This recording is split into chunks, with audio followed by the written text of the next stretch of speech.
States of America and to the republic for which it stands, one nation, under God, indivisible, with liberty and justice for all.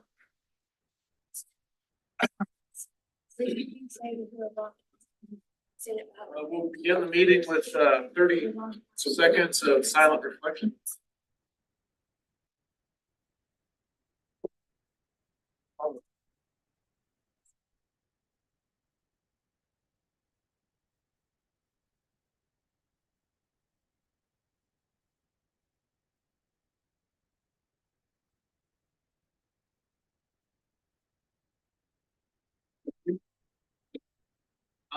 We'll move on to meeting and notes.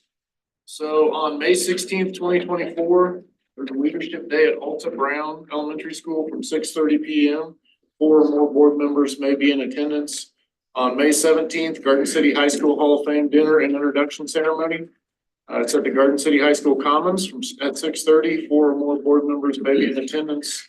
May 18th, Garden City Chief and Virtual Academy graduation at 10:30 a.m. at the Horse Good Middle School. 4 or more board members may be in attendance. May 19th, 2024, Garden City High School graduation, 1 p.m. 4 or more board members may be in attendance. And May 23rd, 2024, USD-457 staff appreciation dinner at 5:30 p.m. in the Garden City High School Commons, and 4 or more board members may be in attendance. Move on to the approval of the agenda. Mr. President, I move we approve the agenda with the following amendments.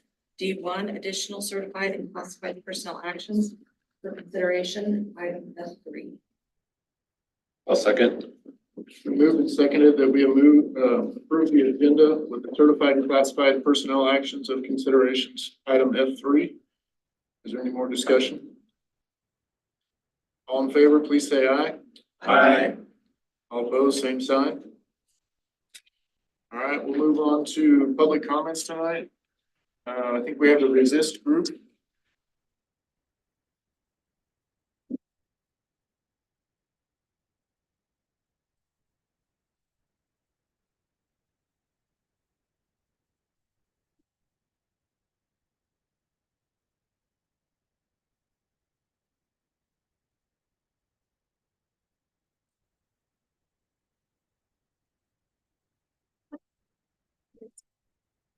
Put yourself in our shoes and imagine you walk in, starting your first day of freshman year to a place you've admired for years. One thing they didn't tell you about high school is that you will be surrounded by classmates addicted to tobacco, filling the bathrooms, classrooms, and hallways with clouds of their vapes. Luckily, that's why we're here, to advocate for change in our schools. We are the Resist Group from Garden City High School. We're a group of students that are very high grade students who are also involved in lots of sports. The high school resist group here is responsible for changing the age of tobacco to 21 in Kansas, as well as passing the tobacco-free parks in Garden City. I'm Oliver Spencer. I'm on the state board of Resist. I'm Libby Mead. I'm Riley Sekovic, Addison Siva, Lily Coxel. Justin Flores, Caitlin Barrett. I'm Donna Gersher, one of the sponsors. I'm Jennifer Ming. Our current focus today is educating youth about the dangers of vaping. Currently at GCHS, if you're caught vaping at school, there is a 3-day out of school suspension consequence, and students are asked to attend a drug and alcohol class called DAP. And this is offered by Youth Services. However, this class is considered mandatory, but there is no consequence that is given if you aren't able to complete the class. Students who return to school after their suspension with no responsibility to follow through with the class, and in most cases, their addiction isn't addressed. Our goal is that we would like for students who are caught vaping at school to complete a mandatory education program with a follow-up, and we have many ideas for how to make this possible. One of the ideas that we have is to change the OSS consequence to ISS for the first offense. During that ISS time, students would complete the education program. These free resources, would be provided by the Resist Group and the state of Kansas. We did speak with the GCHS head principal, Mr. Norby, who was not in favor of ISS rather than OSS, which is understandable. We acknowledge that ISS is technically a lesser punishment in the grade book or the behavior system. But we have personally heard from many students who complete OSS rather than ISS, that they do have a higher chance of returning back to it. And they have more freedom and more or less of an eye on them while they're out of school. However, the benefit of changing this policy to ISS would be that students who are caught would no longer have the chance to return home and continue their addictions. Students in ISS who are caught vaping would then be in an online education program which is completed, and then it'll only take about an hour to complete. Students in ISS will also complete or will stay in the same room during the meeting. And if we do some quick math here real quick, most students who are at the school are in there for about 7 hours each day. For passing periods, you spend about 30 to 40 minutes each day. If we take 30 minutes times a day for 3 days spent in ISS, that equals an hour and a half, which is more than enough time that's needed to complete this education program. Last year, the Resist group at Garden City High School put up a vape drop box at close to the nurse's office, and we've seen about 20 or more vapes that were put in there, most of them which were full, showing that students that are at our school have the ability to quit. We want this so that we can help prevent people from starting. Next, Caitlin Baird. When we asked to be placed on the board agenda to discuss this topic with you, we were told our only option was to speak at public comments. We feel like we have some valuable ideas on how to help our peers at GCHS as well as all students in the district. We are asking for a chance to formally speak with our board about these ideas. We understand that it is a topic of consideration to bring in a new substance testing policy for next year. While doing so will address the fact that students are using illegal substances, we also want to make it a point to help with prevention through education programs if or when students are caught, as well as including before students even touch a vape. Thank you. Thank you. Thank you. Thank you.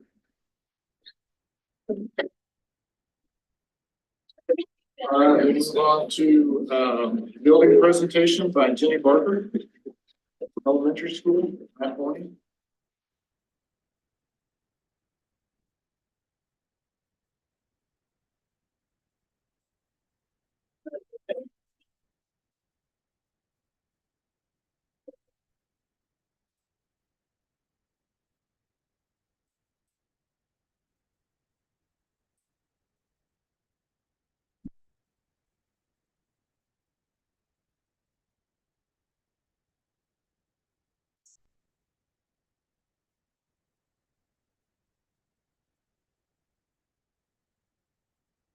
All right, well, good evening, school board and USD-457. Thank you for inviting our school to come out and do a presentation. We are from Jenny Barker Elementary.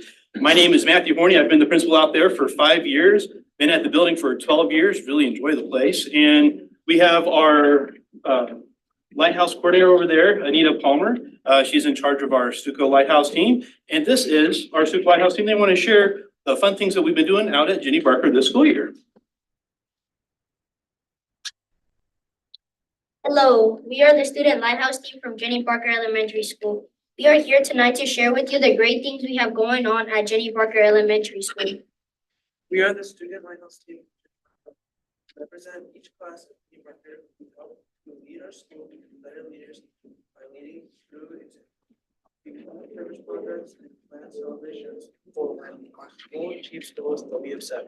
We also help to create student jobs that students apply for. Incomplete. Jobs are assigned for each semester. Some of the jobs include an announcer that does our morning announcements, tourist guides, cafeteria and office helpers, and flag raisers. One of our wildly important goals this year is to walk from Garden City, Kansas to New York City. We walk laps on our walking track and scan our cards to document our lap. Then we map out our progress on the map. So far, we are almost to Kansas City. Third grade is leading our school in mild walk. We're actually almost to New York City. They have walked to Kansas City already. We have until May 10th to finish our laps to meet our goal. That's pretty impressive. As a school, that's 1,563 miles to get there, and for sure we're going to pass it. Another of our widely important goals is to improve participation in a 4-day reading challenge. This is a challenge to read at home for 40 days each quarter. When we read, we write it down on a paper that comes back to Miss Unruh, our librarian. Then those that can accomplish this challenge get to spend 30 minutes in the library to have a celebration. We get to bring our devices to school to play on. We also get to play with devices that Miss Unruh provides. There are many different games that we can play. Our goal is to have 80% of each class complete this challenge. We have accomplished about 50% of each class. This is still a work in progress. Our Penny Wars is a fun fundraiser we use to raise money for different things. For the last 2 years, we have raised money to add fence art to our fences. This year, we raised enough money to add the American flag to our football backstop. We are quick to support our community when a needs arise. We had 2 food drives to help our various organizations this year. We completed the Hunger Game food drive at the beginning of the year to help the Emmaus House meet a need for the community. Then in January, we had a Super Bowl prediction food drive. Of course, we predict that the Kansas City Chiefs would win the Super Bowl. The food we brought was donated to the Salvation Army. Our gifted students took part in a fundraiser as a way to learn about economics. This economics fundraiser began as taking classes on the economy. We wanted to raise money for different organizations in our community. These organizations included Cancer Center, Humane Society, Emmaus House, and Finney County Public Library. They wanted to put the knowledge that they acquired into action, and this fundraiser was a great way of doing so. With the leftover items, the gifted students created care packages for the Jenny Barker staff and for the patients at the Cancer Center. We are very proud of the school and how much they supported us. We hope to do something like this again in the future. Our band and orchestra make beautiful music. We have worked hard this year to learn to play various instruments. They have made great progress from the beginning to interlock their instruments. With playing simple songs, they have even entertained their parents with at least one concert and have plans to entertain their parents with one more before the end of the year.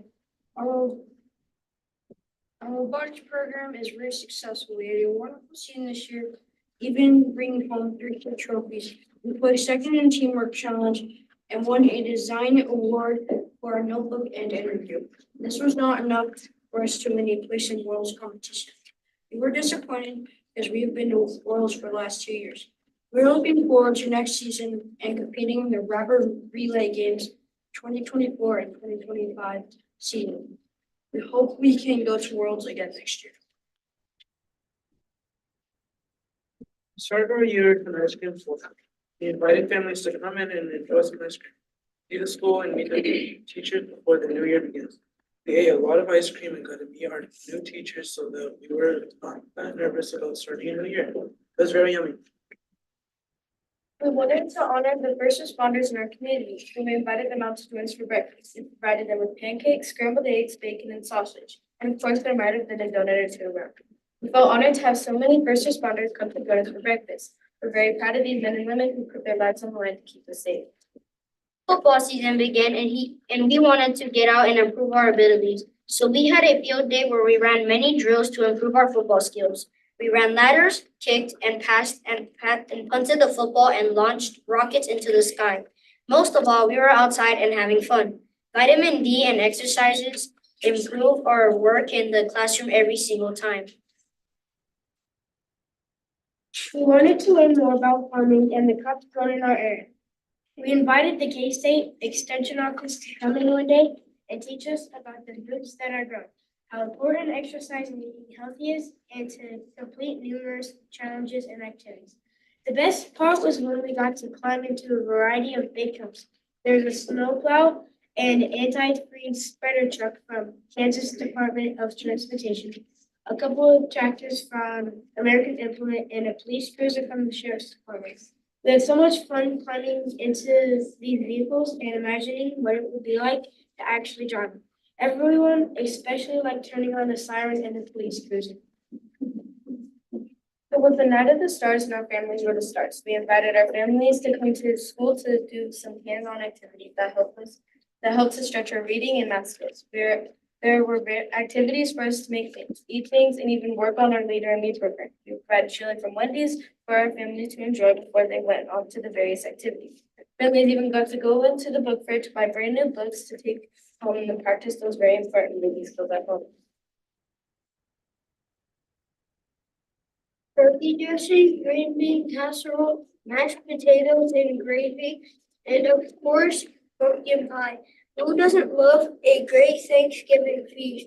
Well, the families at Jenny Barker really love to get together and eat. We had many families come in to join us for a Thanksgiving feast.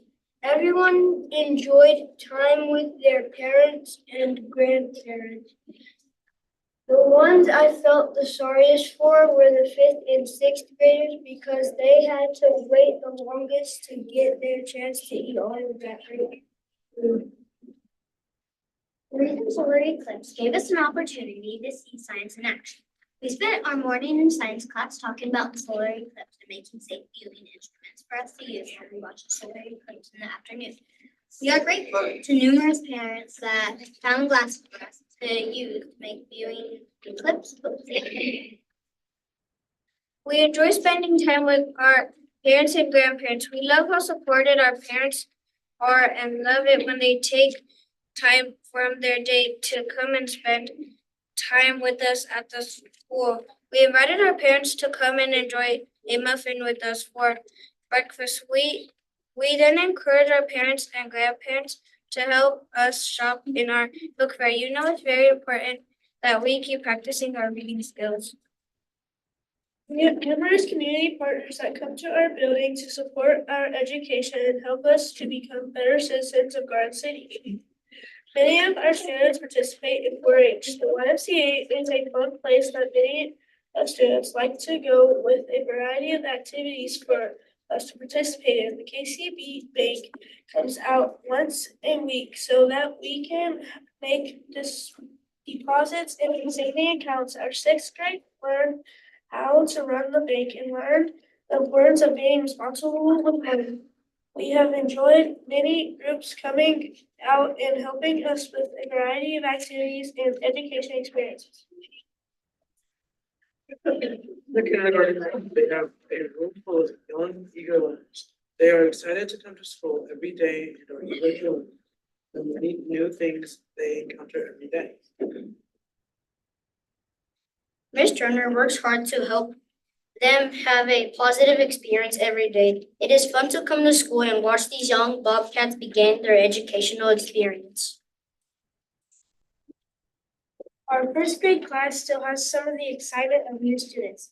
They are beginning to read and work with numbers. They are also learning more about the world around us and asking numerous questions. They enjoy learning together and playing games that help them learn. They thank Miss Adler. Our teacher is best. There is nothing better than 1st grade. In the 2nd grade, we are working on growing our reading skills and polishing our math skills. We are on fluency in reading and build our knowledge of numbers and solving many math problems. Miss Morton, our teacher, has been helping us learn to be organized and learning about putting first things first through our Leader and Me program. We love exploring of the new materials in the 2nd grade. Being in 3rd grade is the best. We're stretching our skills. We work every day to become stronger readers. We can read fluently and comprehend the next text we read. We also work on writing fun stories. In math, we began to work on multiplication and work to develop our math skills to be better problem solvers. We have enjoyed numerous field trips and having many fun experiences that our teacher Miss Ford provides for us. We love being in 3rd grade. In the 4th grade, we are growing up and becoming leaders in our school. We love working with our teacher, Miss Hopkins, every day. She helps us grow and stretch our reading. We work on improving our reading fluency skills while continuing to work on deepening our comprehension. In math, we work on building our number reasoning skills by working with fractions and solving word problems. We really enjoy having lunch punch with time with our teacher and working for other privileges. We have enjoyed our time in the fourth grade. In the fifth grade, we have lots of fun learning new things and building the skills we already have. We have been working on improving our reading fluency, but we do work on deepening our comprehension and writing skills. We learn how to write longer papers. In math, we have been working on improving our problem-solving skills and working with fractions. We have also been working hard to master our multiplication facts. We have learned about the beginning of our country and have been learning how to become better leaders and examples to the littles at school. We enjoyed being able to take our iPads home and learning to become more responsible for our learning. Ms. Palmer has done a good job of making our learning fun and telling us stories. Fifth grade has been fun. At Jenny Barker, the sixth grade is the oldest class. That means we get to do things that none of the other grades get to do. It also means that more is expected from us. We're the leaders of the school. We get to help with numerous activities like running the concession stand at our school park and running the activities for our field days in school. We also get to do fun things that will become special memories when we leave Jenny Barker. During the final days of our time at Jenny Barker, we will have a barbecue and get to spend the day playing and having fun. This is to cap off all the learning that we have done. Mr. Roscoe works hard to prepare for us for our time in junior high. Much of the learning we do is to prepare us for what we're going to learn, what we're going to work on in junior high. We have truly enjoyed our time at Jenny Barker and how that we will carry many fond memories of our time at this very special school. Thank you for listening to our presentation. All right, this is our Jenny Barker Lighthouse team, and that's the wonderful things we have going on at Jenny Barker this year. It's been a wonderful year, and we've just had a great time.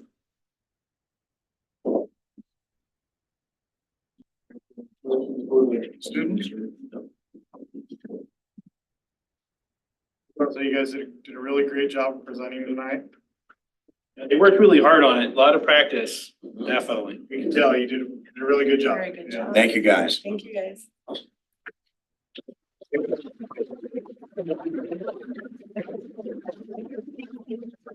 You guys want to come through here, we'll shake you guys' hands, and then we got forms here for you. Thank you. Excellent job. Thank you. Hi, sweetheart. Thank you, Joe. Thank you.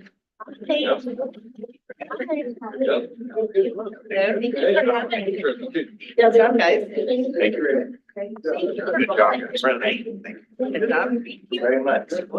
Thank you. Good job.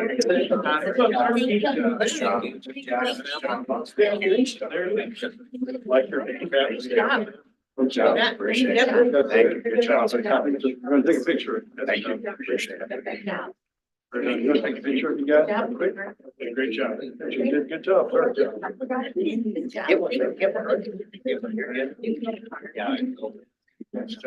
Great job. John, you want to get big? Let's get these guys over here. We'll get big. We're gonna get right here in front of the folks. Guys, look over here. Kind of right where you're at. Bring it over here. We're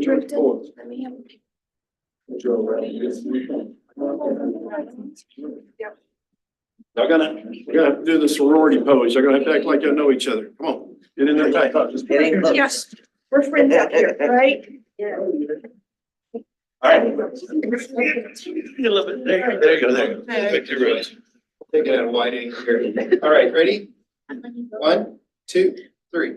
One more. 1, 2, 3. All right. Thank you. Good job, guys. Thank you, guys. Thanks, guys. Appreciate it. Well, have a good day. No, have a good day. All right, brother. Be good. What's your phone number? All right, see y'all later. All right, brother. Be going. See you later. All right. Hey, watch out for this.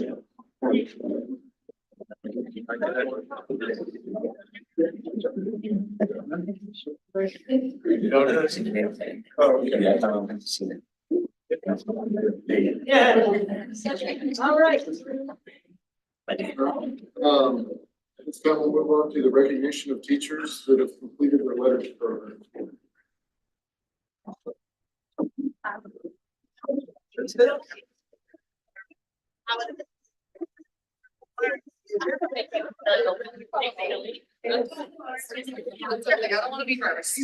While the teachers are coming in, this is very timely as this week is Staff Appreciation Week, so very timely to recognize some of our teachers.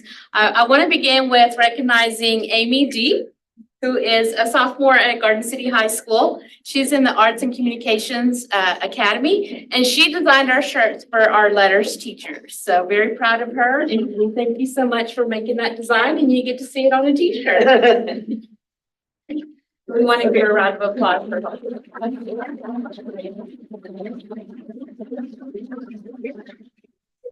And I want to introduce Heather Stegman. She's going to talk a little bit more about the letters journey and what they have completed for us. We appreciate you being here Step on up today. here, guys. I don't want to jump somebody.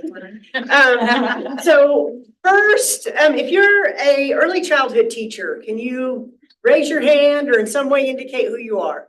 So in the 22-23 school year, Andrea made a commitment that their building staff was 100% of them were going to be letters trained.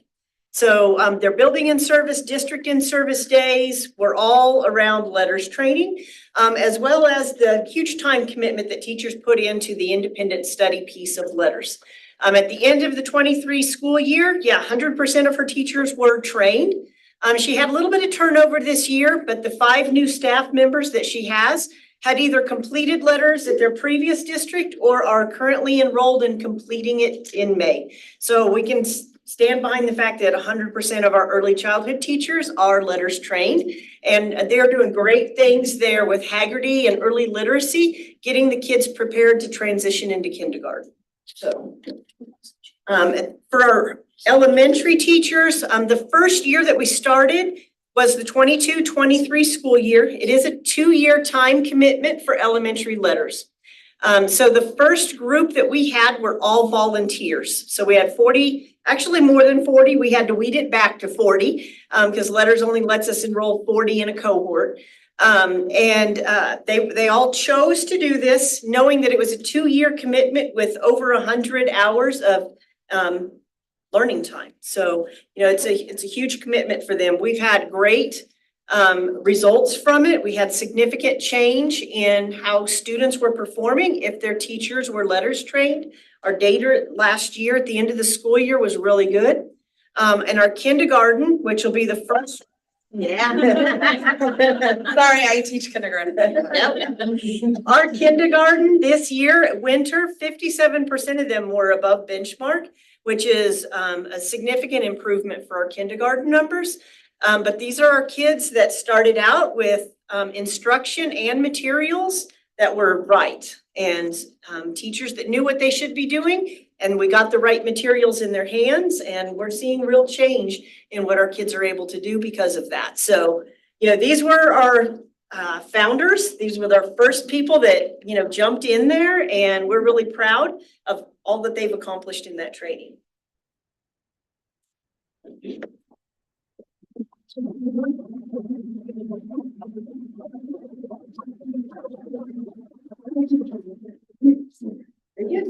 So come up here so Roy can get a picture of you, or do we want to do it out there? I know you usually do with the kids, get a picture with the board. We'll do it in here. Okay. We'll take pictures. Okay. All right. Come on up here. We should have got one for you. What's nice?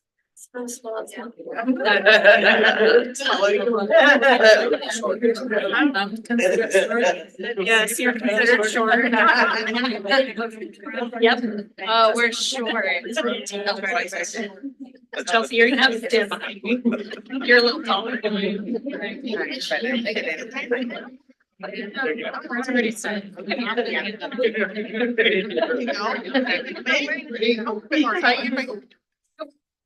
Ready? 1, 2, 3. One more. 1, 2, 3. All right, thank you. Appreciate you all. Appreciate it. Nice job.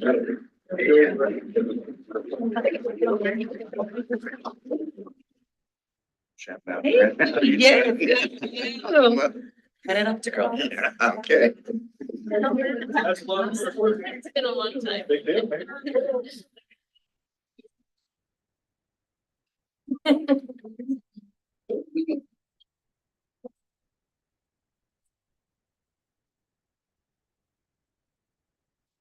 Rob, we'll move on to the consent agenda.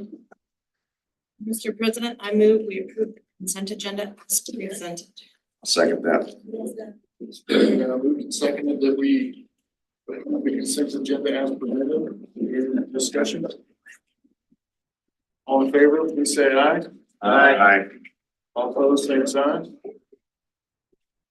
All right, we'll move on to board reports. We have a presentation from Parent to Teachers Program, Madison Fountain.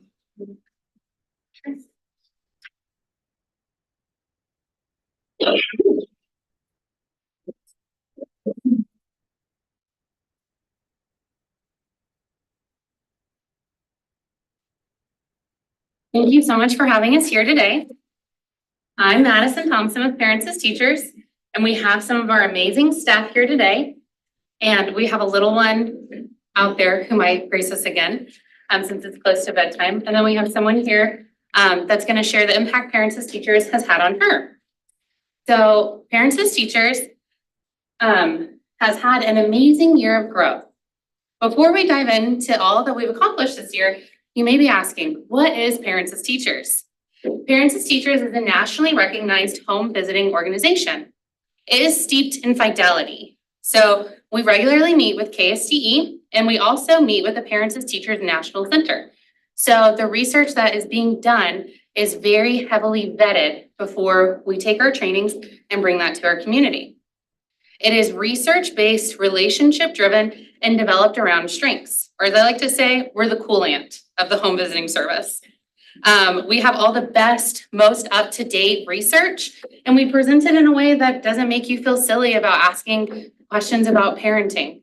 Any of us who are parents in the room can know that it feels really stressful and kind of scary to be a young parent. We take the back seat during home visits so you can let your parent-child relationship shine. We have a four-fold program. So we operate based around personal visits where our parent educators come into the homes. And in the homes, we provide services that are based around parent-child interaction, developmental appropriate play, and family well-being. We also offer something called group connections. So these are events within our communities. We're going to talk about that more in just a moment. We also provide child screenings. Our child screenings help us identify kiddos that could use a little bit of help, but that's not necessary to be a part of Parents as Teachers. We're a universal program, unlike RCDC. And additionally, we provide something called a network resource. So we are providing parents with lots of resources when they are with us. Together, these four components create a comprehensive packages of services. This year, we have been through a lot of growth. So we all know that they can have growing pains, but I like to think of it more like a garden instead of remembering being a teenager. So when I talk about the numbers you're going to hear, I want you to keep in mind that in addition to the women we have standing here today, we have only 8 staff. So I myself work as a part-time supervisor, then I carry a part-time caseload. Then Sister Janice works with us on 1/3 time. So we're operating like 7 3/4 person when we are looking at these numbers. Since I've started in 23-24, we have served, my amazing home educators and I have served 193 families, as opposed to last year, we served 140. This year, we enrolled 106 new families. That's an incredible number, especially when we consider that last year, we only were able to enroll 41 new families. That is over double what we did in the previous year, triple if we look at previous APR documents. We have had 145 new children enrolled in Parents as Teachers. That is, again, more than double what we saw last year with 67 new children. This is a really exciting number because we're teaching them those skills that get them ready for all of that amazing work at Garfield. So we are helping parents feel successful with those 45 new kiddos before they even get to the classroom. In total, those of us that you saw earlier, we serve 261 children. That's an incredible number, 261 children that are officially receiving formal services. This number does not include families that only attend our group connections. And we'll talk about group connections in just a moment. We are really a home-based visiting program. And so we create lessons for each family that we go to. We all know that each family is unique. When you're in the classroom, you can kind of get away with following the curriculum book and making a few tweaks. We have to create lessons for each child and each family. So when I say that we have served in this fiscal year, not including numbers from May and June before our fiscal year ends, 1,507 personal visits. That means that as a staff, we've written 1,507 personal lesson plans. If there are more than one child in that home, we write more than one lesson plan. That is an amazing resource to families because we're meeting their unique needs. We're not applying a cookie cutter situation to them. We have had 52 group connections this year. That is a large increase, way over double from our 11 group connections in 22-23. Group connections are a very important part of the Parents as Teachers model because we create the world that they come into. This is a great time for them to come in for the first time. We provide services like parenting classes. We provide developmental play that they can do. We provide extra resources like food, helping them get connected with different screening options. And so increasing from 11 group connections up into 52 is really important because we are providing services to families that we can't fit on our caseloads. We have a caseload recommendation from the National Center of only doing 37 visits a month. Right now, we're a little bit above that because we're so eager to serve our community. We are providing group connections because we need to carry a wait list. We can't keep providing all of these amazing home visiting services, but we can provide group connections. We can have these amazing opportunities for the community to come and learn to receive services without us having to write those really intensive visits. They'll stay on our wait list. If someone moves or they discontinue services, we will pick them up as soon as we can. But we unfortunately are having to carry a wait list right now, hence the need for our group connections. Our group connections have been really powerful. They're housed in Garfield. We work really closely with RCDC. Melanie Garrison, our assistant principal, helps facilitate some of them. And they have been so meaningful that we were asked by LiveWell to consider opening a third location at East Garden Village. So this summer or the fall of this upcoming school year, we will open a third location offering more group connections. It's really important that we're having them at East Garden Village because having a car doesn't matter. They can walk from their home or a nearby neighborhood to come and receive that good early learning education. Something else I mentioned is that we provide something called a resource connection. Resource connections are really fun because as parent educators, we help families meet goals. Patty is my parent educator, and the goal I had was to put my daughter in a ballet class. I felt a little bit overwhelmed looking for all the different ways that I could do that. So Patty used her PAT skills and she found me a resource connection. She connected me with a time that would work for my family schedule for my daughter to join dance classes. We provide helping families access healthy food through the Emmaus House and Food Box. We help connect people to those who can help them establish their green card status or their citizenship status. We help parents meet their educational goals. Maybe they want to get a GED, maybe they want to go back to college. We help bringing those resources through our resource network to get them into their hands. Or maybe they have an educational goal for their kiddo. We work really closely with the Garfield teachers to help meet those educational goals for them. And then we also help them identify jobs that they would like or get into good quality healthcare. So this year we have had 151 families say, yes, I want that resource connection, and then follow through once that resource connection has been offered to them. So we have 151 families we've served become happier and healthier through those connections. We have had a tremendous year of growth. but we have also had tremendous longevity in our community. Sister Janice, who is here with us today, has served within our program for 27 years. So Sister is going to share a little bit about her history, and then a parent who benefited from these services 27 years ago is going to share how that impacted her. I got hired as a teen parent educator by Dana, who was then the head of the program. When Sister Rosarita and I came, we looked at all the different resources, and one of them was Russell. And talking to her, she said, I've always wanted a teen parent educator. And I had 17 years of teaching in high school, juniors and seniors, parenting classes and child development classes. And so I got hired on. So that's what I've been doing over the 27 years. And this is one of my first people. Hi, I'm Jane. When I was in high school, I became a mom. And I was so scared. And because I got more information on how I could help my child, today I have several kids that have succeeded in school, and they are graduates because I've learned the proper helping education so I could be able to educate mine. Today I have 4 graduates in my home.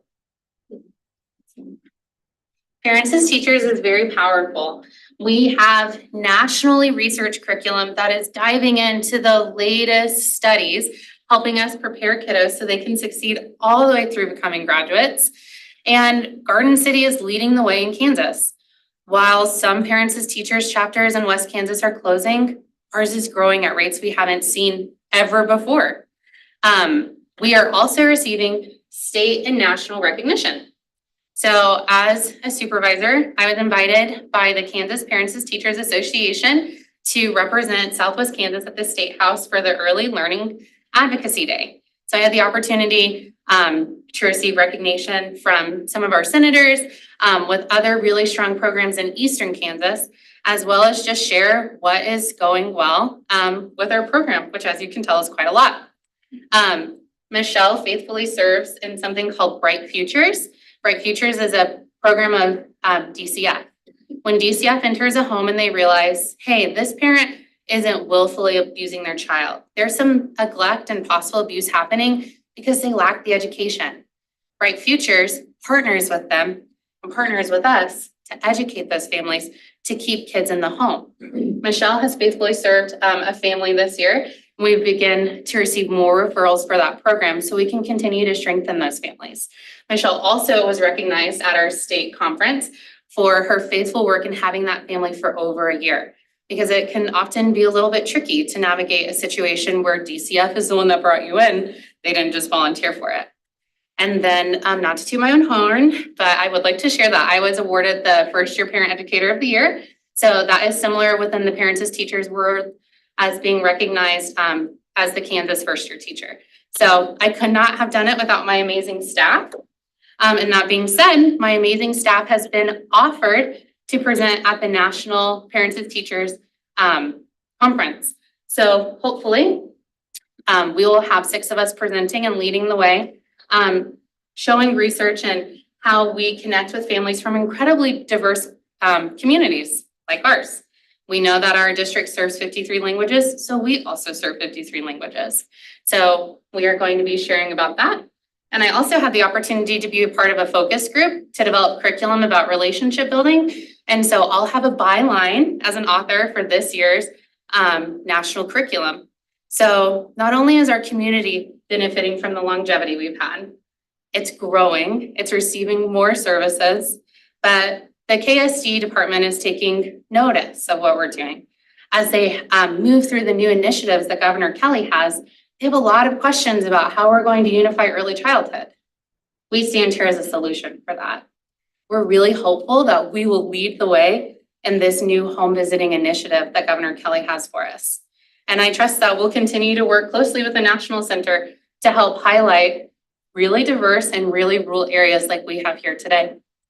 I thank you so much for taking your time, for letting us talk about the amazing growth that we have had in Parents as Teachers. Does anyone have any questions? So what are all your funding sources? We receive a grant from KSDE and it is matched 50 cents to the dollar by our district. Unlike RCDC, who can provide additional funding revenues like through their Christmas trees, we're not able to do that. So we can't look for private donors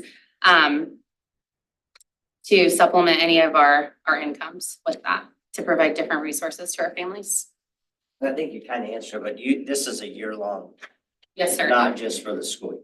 Yes, sir. Yep. We are required by the state grant to provide services all year round.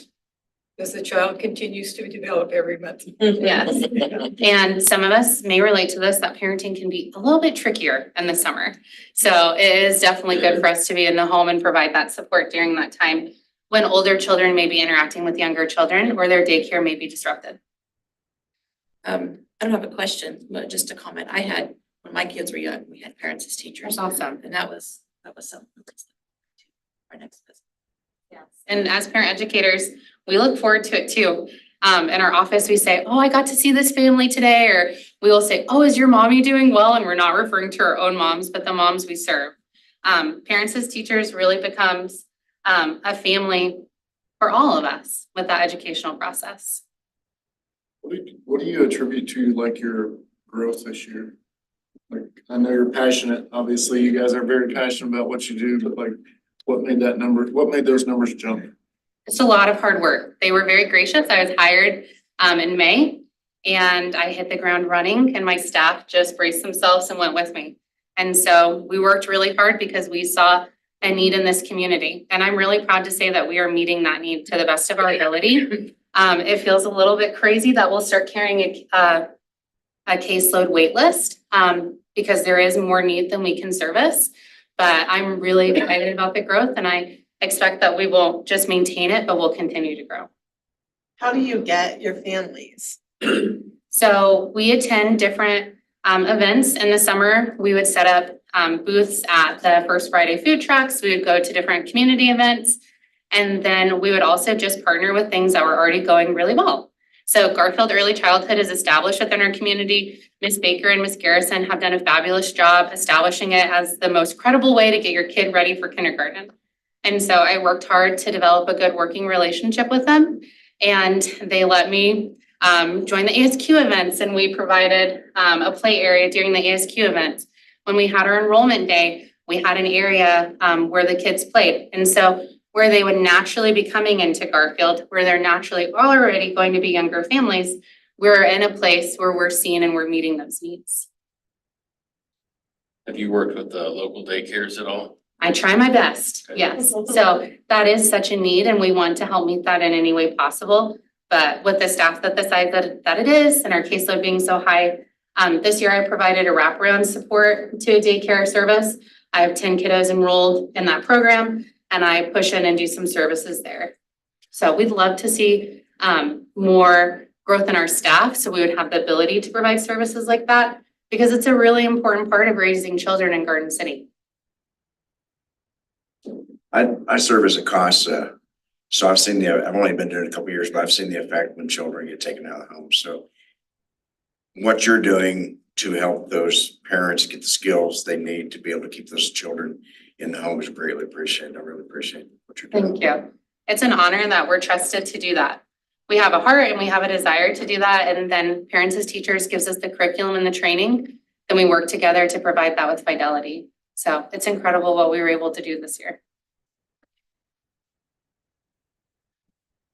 If you ever want to see us in action, every Wednesday from 10 a.m. to 11 a.m., we have a group connection. And then Thursdays from 6 to 7, we have a group connection as well. And all of that is at Garfield Early Childhood Center. And then if you really want to have some fun, contact me and I'll get you set up with a home visitor. You can come on a personal visit with us. Thank you guys so much for your time. Thank you. Yes.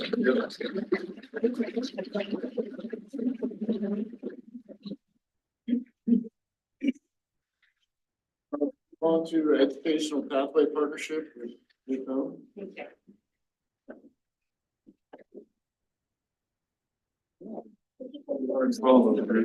Yeah, tell them to follow. can smile and be that energetic. You can tell she's an early childhood person. Oh, yes.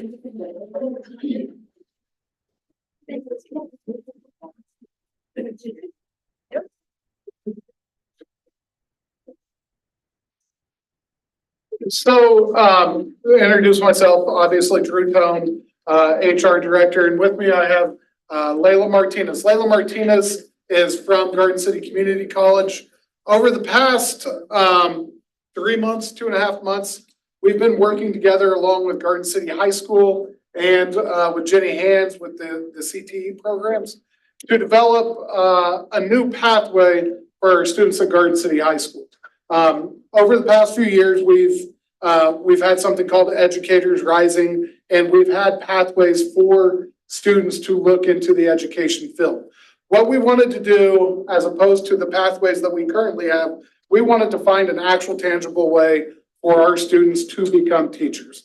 A physical thing that they could grab a hold of and that would propel them to become educators and possibly stay in our community. In the past few months, we've worked with Garden City Community College, as well as Newman University, Kansas State University, and Fort Hays State University to come up with that pathway for our students to fast track their way into an elementary education program. What you have in front of you is an outline of how our students at Garden City High School have the opportunity to become, to get their associate's degree in elementary education while they're in high school. If you look at the pathway, we're currently working through a pilot program. The pilot program will start next year. We don't currently have all these classes pass through curriculum. So in the next year, we'll be coming back to you to pass more classes through dual credit that Garden City already currently offers. We'll come back and get those classes passed through the dual credit course so that we can have a full pathway for students at Garden City High School to graduate with an associate's degree in elementary education at the same time as they graduate high school.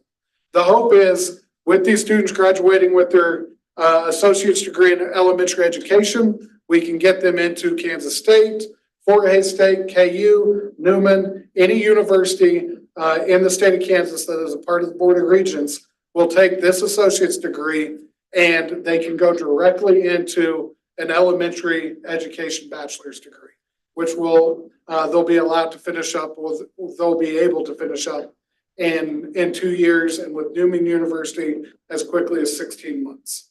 So the hope is we can get 10 to 12 students a year into this program, and we can cycle these students through this program. And why it's important for us at HR is we can cycle them through this program, keep them in our path, and then as they graduate from those universities, they can come back and be a part of our teaching staff.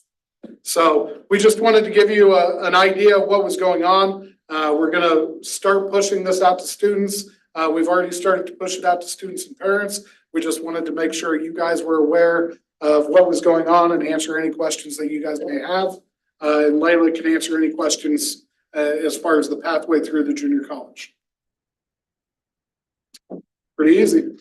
How many other high schools are doing something like this?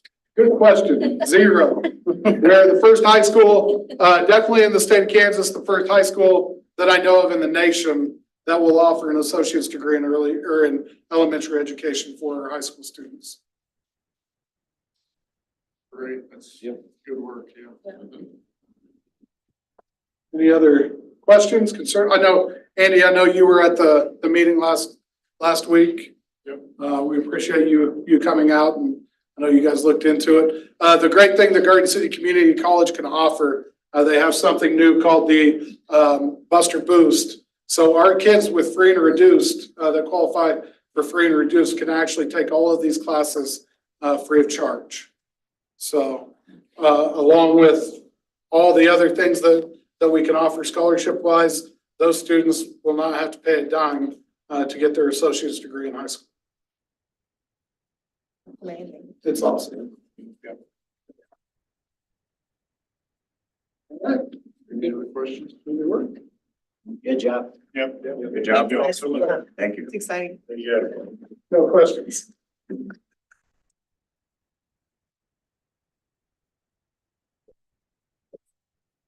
All right, with that, we'll move on to unfinished business. It's about the Board of Education being asked to consider an approval of a design by ICE engineers for A. Hubert's HVAC system. Good evening, I'm Shane Farrow, Plant Facilities Director with me. I've got Sean Miller from ICE Engineering and Jeff Opener. And I know this has been on the agenda several times. We first bid the project at A. Hubert out in November of 2023.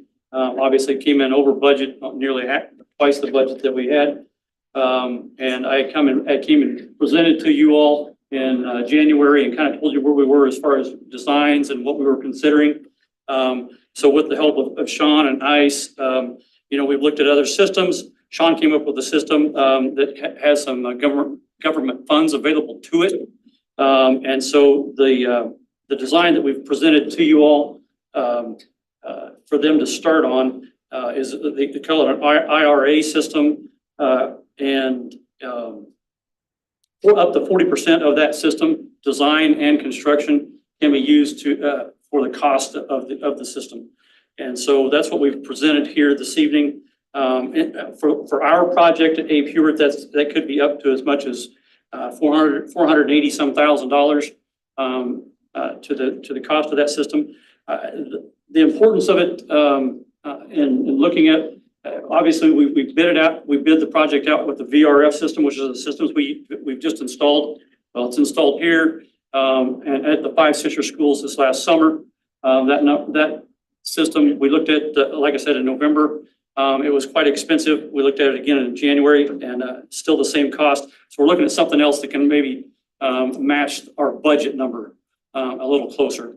And this system with the allowable funds from the government gets close. But we need to go out with the bids, this bid project again. We want to do that here June, July timeframe. So we really need to get the design off and going. We're kind of putting these guys in a bind as far as being able to finish that. The timeline with the IRA project is we have to have 4 to 6% of the construction budget expensed by the end of 2024. So obviously there's not a lot of time to design, bid, get equipment ordered and get it purchased before the end of 2024. So we really don't have a whole lot of time. Mr. Farmer obviously has asked a lot of questions about kind of some utilities, annual costs to operate the systems and that kind of thing in the past few. And I know Sean's worked with the utility companies and gathered that information over the past 3 years, so he can put some numbers to the energy and that kind of thing. I think Sean and Andy have had some discussions kind of about those and anything. Andy, you want to add or Sean about the utility costs going forward? Sure. No. Yes. No. So are you good? Yeah, Sean, can you just talk a little bit about the expected lifespan of the VRF system compared to the 4.5 system? Yeah, VRF system, DX based, usually is about 20 years is what, and I say 20 years, in the United States, there's probably not one that's even 20 years old yet, but it is the predominant system in the world. So 20 years is pretty much what people have seen. But a chilled water system with boilers and chillers and pipes and stuff like that, we'll usually see 20 or 25 years, maybe even up to 30 years, especially the system we're looking at has energy storage in it. So we'll be running our chiller and our compressors at night when, the ambient temperature is really low, so it doesn't put the stress on the machine. And during the day, we just run the whole system water through ice to chill the entire building. So it'll elongate it. So I would say at least probably 25 to 30 years. So about 10 years longer than a VRF. How many of these systems have you been a part of designing and so on? Got 3 that are installed and we have 7 under design. So as far as I know, we're the only firm in the state that's designed any of these type of systems. So. The 3 that you got running, you're getting along good with?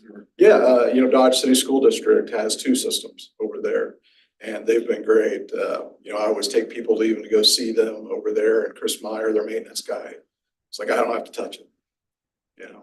It just runs along and we get the results that we need. And it really cuts down on their energy usage too.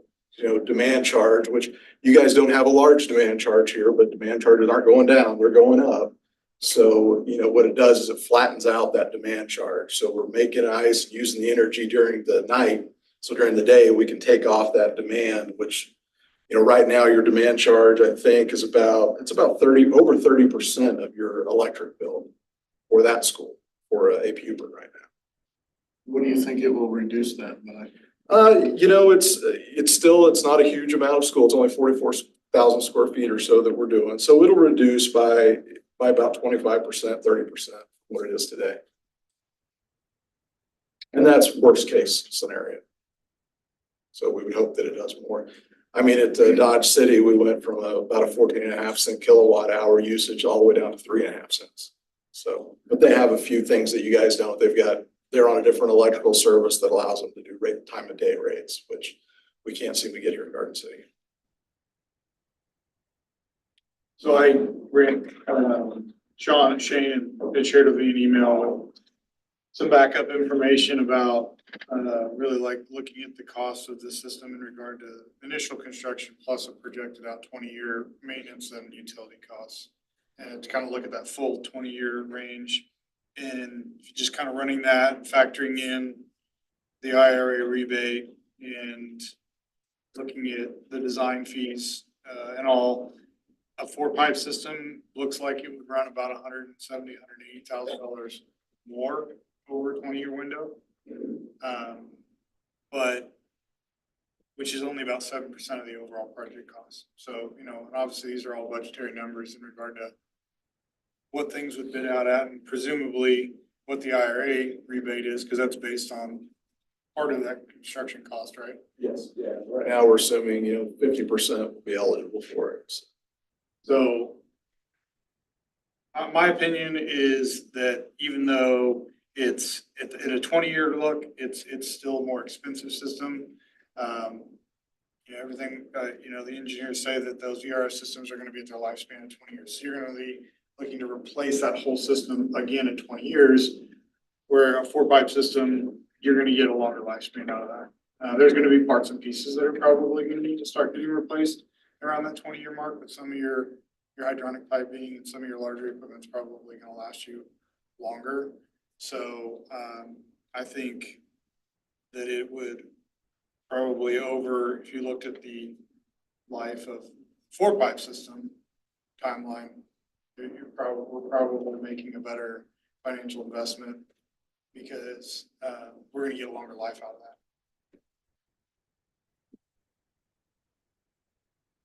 So talk to us a little bit about the timeline. Like you have not started design on 4-pipe, so you'd have to design and incur a certain percentage of cost by the end of the year. How do you feel about all of those obstacles? Going through all the timelines today and trying to figure out if really kind of get it going and get everything started. We kind of need to get going right away, which would give us about 8 weeks of design, which usually it's about 8 to 12 week window to get it designed, but we're going to be limited to that 8, which I think we can do. And then we'll give bidders out at least 3 weeks to bid it. And then we'll be able to come back and get it in front of the board for approval, hopefully in August, the August 5th meeting. And then once we get it approved, we're gonna have to go through the process of getting at least the equipment ordered or some of the equipment ordered so that we can at least meet our 4 to 6% so that we can justify the federal funding part of it. So we as a district apply for that funding, or is that something that's? It's basically what it is. The IRA is a tax thing. So now what they've done, IRA, and that money's been around forever, but they've changed it now so that school districts and places that don't pay taxes, they can take advantage of it. So instead of getting just a tax credit, you actually get a check back at the end of the project. So what the school district will have to do, and I'll work with Shane on that, is we have to set up a portfolio or a portal inside the IRS's program online and basically register the project and stuff. And then I have to write up a description of it. And then once we get through it, the contractor will have to give a copy of the cost and everything like that. Once we get all that in there, project's done, then they cut you a check.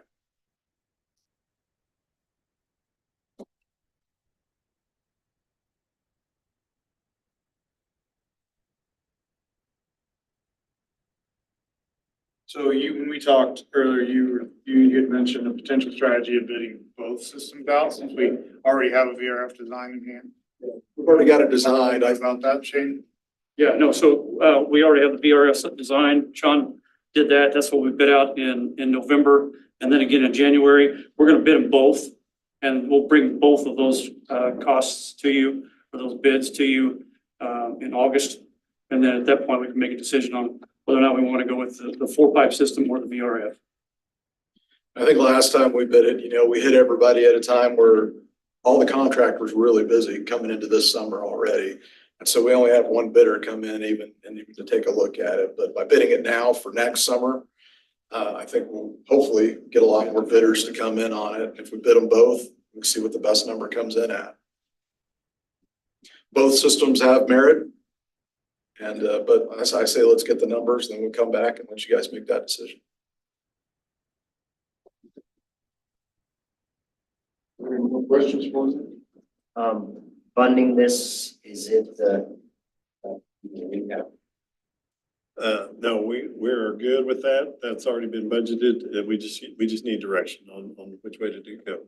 So sufficient funds, because the 4-pipe system has a higher upfront cost. It's budgeted about $500,000 more than a 4-pipe. So are we budget wise? I know it comes in on at a reimbursement check at the end of the project. Right, she's already allotted for that, yes. Okay. So what you're seeking approval for tonight is authorization to design the 4-pipe system.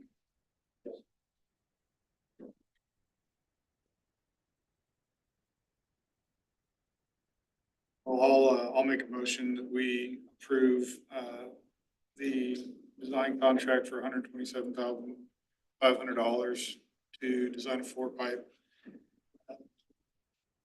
mechanical system with the ice capability. I'll second it. It's been moved and seconded that we approve the design fee for a 4-pipe system at Hayes Hubert. Is there some comments? I would just say thank you to all you guys for providing the information, and Andy kind of led the charge on this for us because it's kind of an area that he's more familiar with than the rest of us. So I appreciate you working with him and getting the information that he needed to educate the rest of us. So with that, all in favor, please say aye. Aye. All opposed, same sign. Approved. Thank you, guys. I'll move on to new business. The board is asked to consider and approve the following lines. The first read on this, possible. This is on the community leadership class. So we did have our curriculum council meet on April the 9th. And they did approve the application for the community leadership class to be offered at Garden City High School as an elective. And Brian Nelson, who submitted the application, is here to talk a little bit more about it and answer any questions about it. Okay, well, this is a class that first started discussion over a year ago, actually with Drew Tone. The city was looking for uses for the state theater, and we were looking into ways to get student council involved. So we ended up proposing creating a class that would help renovate the state theater. And as it turned out, the city never decided what they wanted to do with the state theater for sure. So we thought, well, we're still interested in creating this leadership-driven class. So we just shifted it across the street to the Windsor Hotel and working with the Finney County Preservation Alliance. So this is a class that will give students a taste of what nonprofits are like. So when they leave, they could pursue a career into nonprofits, or they could serve on the nonprofit board. Technically you could open a small business with the information you gather. There's a lot of benefits here. So things we're looking into is they're going to learn how to market. They're going to learn how to sit on a board and how that operates. They're going to plan fundraisers. They're going to be in charge of those fundraisers. With the Windsor Hotel, they're going to be in charge of maybe staging a room and helping with tours. The tourist group through the building is about 1 hour long, and they do have to put in 2 additional hours of community service per month. So it's really similar setup to Student Council, National Honor Society has that volunteer needs worked in. We're looking into opening a candy store in the Windsor Hotel next fall, if not early summer. So they would help with planning and opening and running that small business and learning what that is all about. But this is something similar to zoology where it's either at school or it can also be off campus. So there's times where they will meet at the building and do work hands-on on site. Are there any general questions? How many students are projected to partake in this, or do you know? So we're waiting for approval to get, reach out and see, okay, it's May, who can we get that's interested in signing up for this next school year? A good number would probably be 18 to 20, looking at those student council numbers. When it gets too big, it's to be harder to work with, but this is also just a general class that's nonprofit driven. So if there's another teacher that wants a section of the class working with another nonprofit, then they can branch off in that area as well. And you're thinking about fall for this? Next fall. At this time, you would be the teacher. Yes. Yeah, I am currently the president of the Finney County Preservation Lands Board, so I have easy access to their hotel. I do have a question. You have units 1, 2, 3, and 4. So where was this designed from, configured from? I don't know. I'm just asking. The class. Yes. So part of it is pulling from student council, and part of it is pulling from some of those state classes and just pulling, so the state title of the class is on the first one. So, we've been calling it community leadership. The state title is a similar class, leadership, service, and action. So pulled from there, pulled from student council to combine them into one proposal.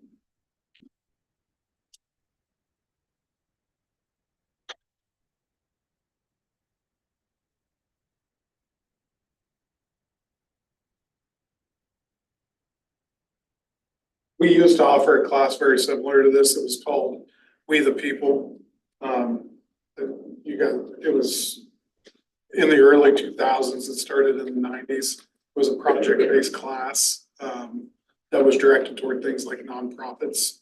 And it was more of the citizen-based class that was tied to social studies curriculum.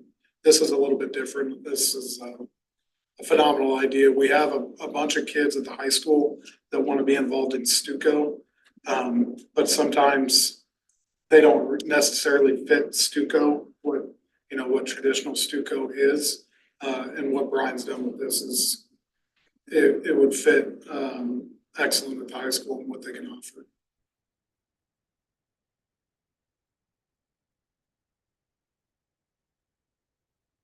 So if we approve this, you're committing to the next 20 years of. That's right. I just said it.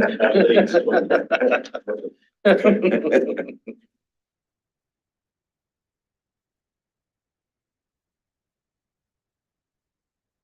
think it'd be smart to make a motion to go ahead and approve it tonight instead of having the first read.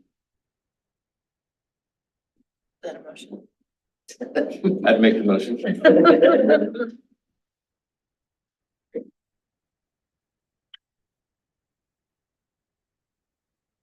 I'll second.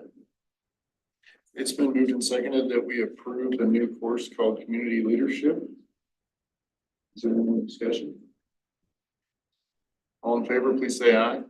Aye. Opposed, same sign. Look forward to having you back in the boardroom in a year or so and update us on your first year. Thank you. Good experience. All right, we'll move on. The Board of Education is asked to consider and approve a continuation of Renaissance Learning. This is an existing curriculum. So this is a renewal of our Renaissance Learning Platform, which includes the Fast Bridge. That's the assessment screener that we have three times a year, beginning, middle, and end of the year for pre-K through 12th grade. Our software for Illuminate, which is where we have the data warehouse. That's where all of our data is stored. And then the component that goes with it is the EduClimber, which is part of our data analysis program. And then we also have Inspect Plus, which is gonna be a bank of assessment questions for reading, math, and for science. All of these were components of last year's quote, so none of it has changed. And we're just asking for approval of the renewal so that we can continue the work that we've done in the academics. with the Do you students. know what we paid last year? It was a little bit more than this. It was a little bit more than this. Does the quote figure in is that the $4 per student amount? Or is it the $8 amount? It has the figure of the $4 because the other $4 is paid by the state. So what we Yes, see there what is- it's been adjusted already. Yes, good question.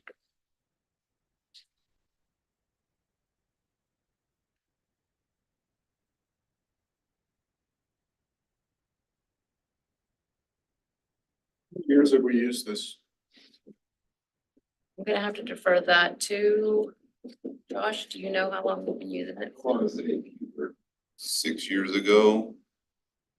I think this is year 6. 5, 6.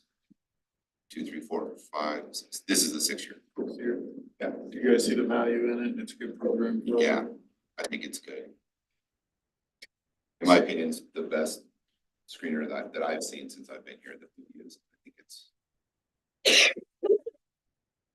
Passbridge is also a screener that's recommended by letters, who we've had some of the teachers complete letters training and stuff, so that is one of the recommendations.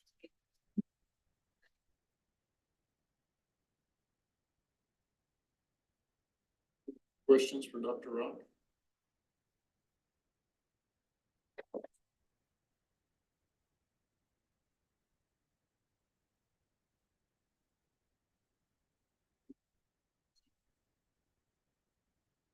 Whichever way you want to go, so we can have you approve the quote or just make this the first read and we can add it to the agenda next time.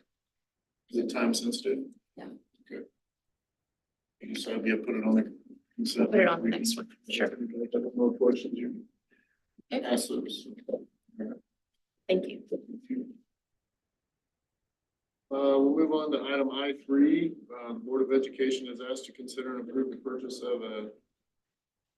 Anatomage. Oh, thank you. Portable table. I was over here Googling that.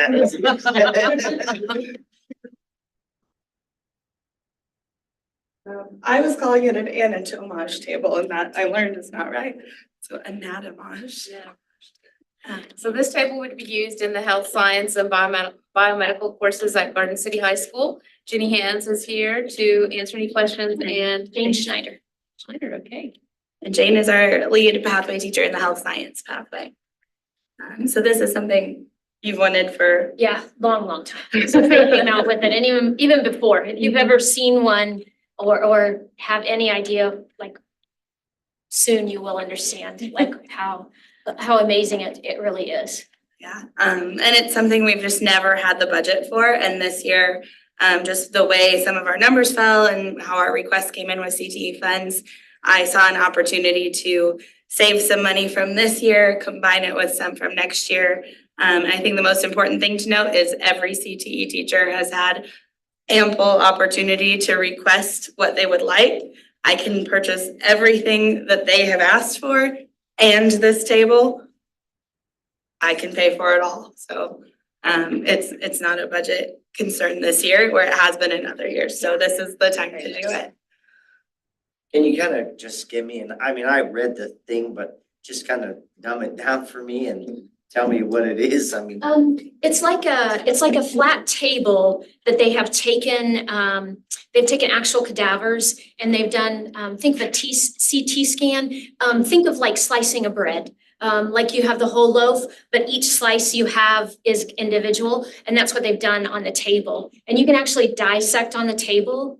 You can actually go in, you can actually pull layers off, and the layers can be by system. They can be like by anterior, front or back. They can be like muscles, and you can leave the cardiovascular system, so you can leave the blood vessels on there, so you can see exactly how the blood vessels attach to the muscles, how they actually go into the bones, and then they're actually, like the bones are, we think of them as like, or our students think of them a lot of times as ungrowing, like just like a Lego put together piece, and it's not, it's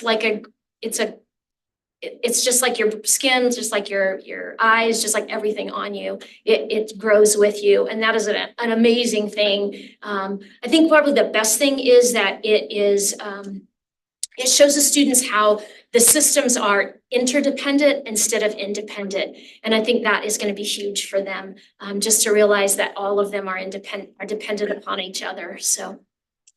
And the students can manipulate everything. It's touch. Yeah, touch screen. If you make a wrong cut, you can hit the back button and it'll fix it for you. There's no smell to it. It is a flat table, but you can also set it upright so that they can see it from, like, the students will have a better view of it then.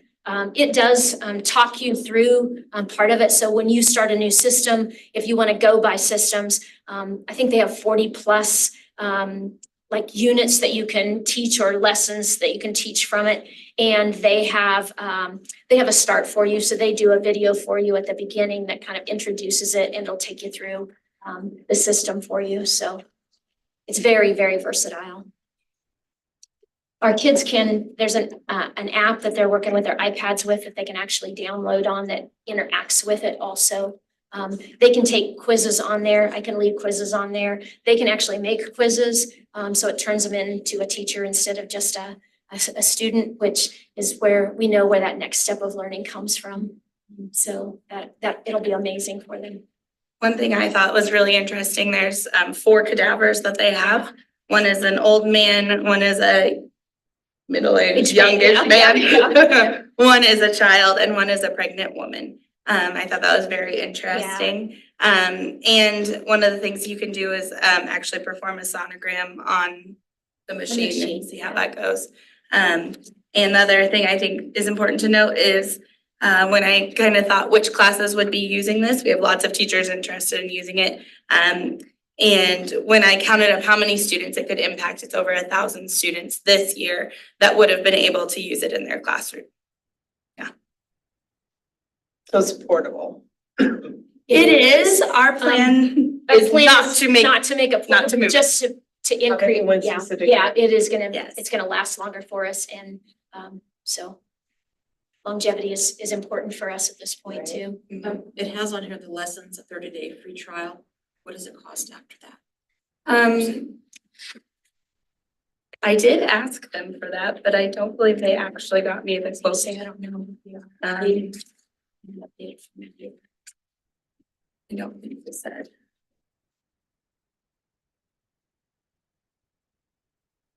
We're not asking for the lessons at this time. You can use it without the lessons. Yeah, yes. we can. We definitely can.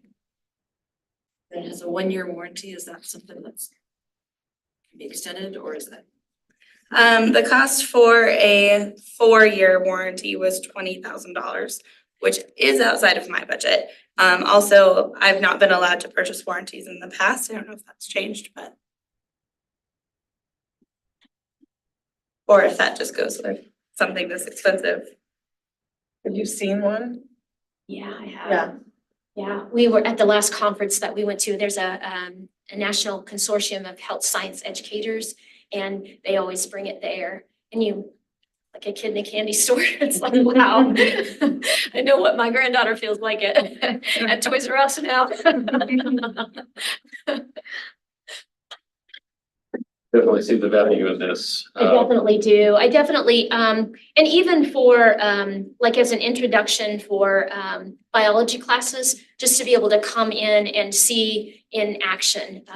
That was where I guess I first was utterly amazed at how fearfully and wonderfully you're made, how your anatomy all fits together, and how it all is again interdependent upon each other. When I did classes at K-State, and they had their PE majors take anatomy and physiology, and when you saw it, it was like it was just like the light bulb went on, like again and again and again and again. And I hope that's what our kids get from this. I'm counting on it, so. Knowing high school kids a little bit, there's safeguards in place for abuse. There will be, and that's one of the reasons that we're not sure we're gonna make it portable. But yeah, there are safeguards for that. So there is anatomy on it. I mean, we have to know that that's the case. So but we can peel the layers off too, and we can control part of that also. So.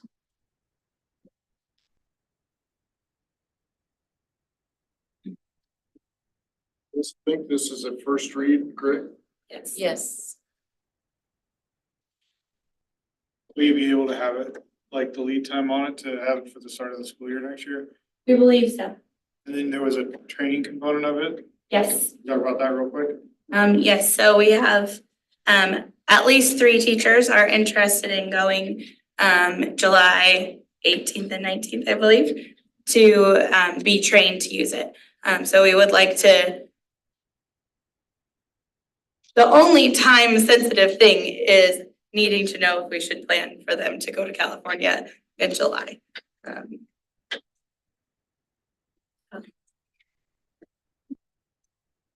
I've also saved funds for that as well.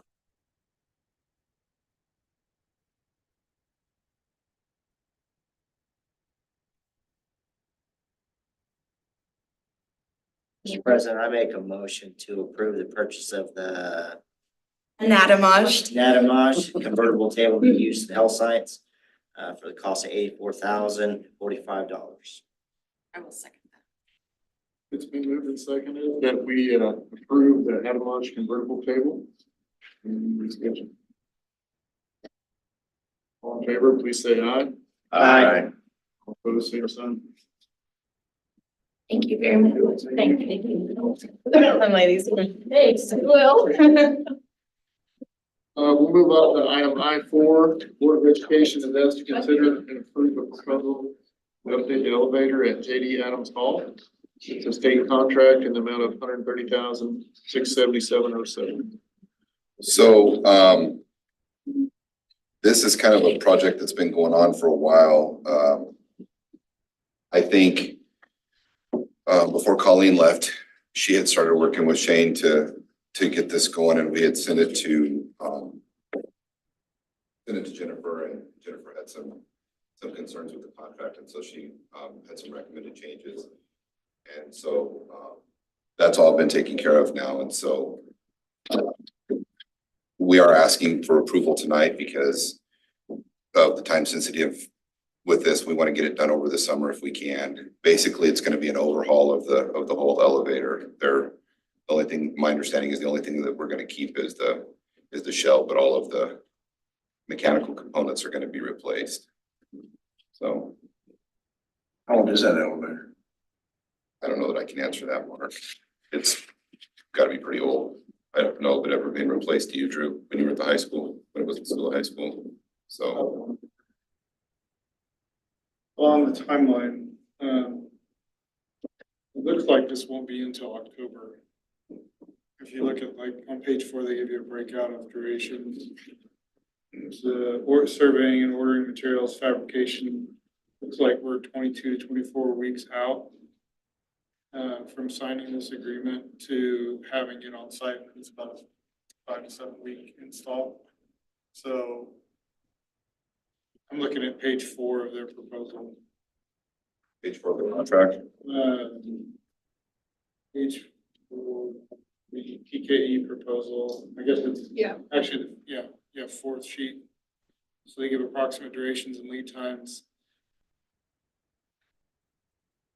So it looks like this would be installed at the earliest during the fall, like late fall, October. So my question is, can we be without an elevator for 5 to 7 weeks during the school year? Or should we procure this and then put it to be installed next summer? So I don't know the answer to that. My understanding was that it was going to get done this summer, Andy, when when Shane talked to me, but looking at this. I mean, from my experience, those are about what your average lead times are on elevators. And I suspect if we haven't ordered this, put the deposit down, they haven't done anything yet. I think it started back in January, so that time would probably work for. Yeah, so if it was maybe back in January when we were first doing this, it would have been a summer project, probably not anymore. Yeah, I don't know the answer to that. I would assume we would have to make arrangements, the elevators out. I just know Shane said that he was getting stressed and wanted to get it replaced sooner rather than later. So. Sure.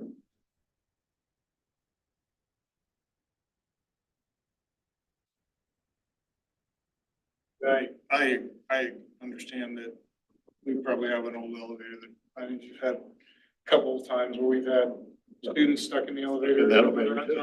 Right? Yes. Okay. So, I mean, I'm not opposed to doing this at all. I just wanted to get some clarification on the timelines. Yeah. How it affects our building usage if we don't have an elevator during the school year.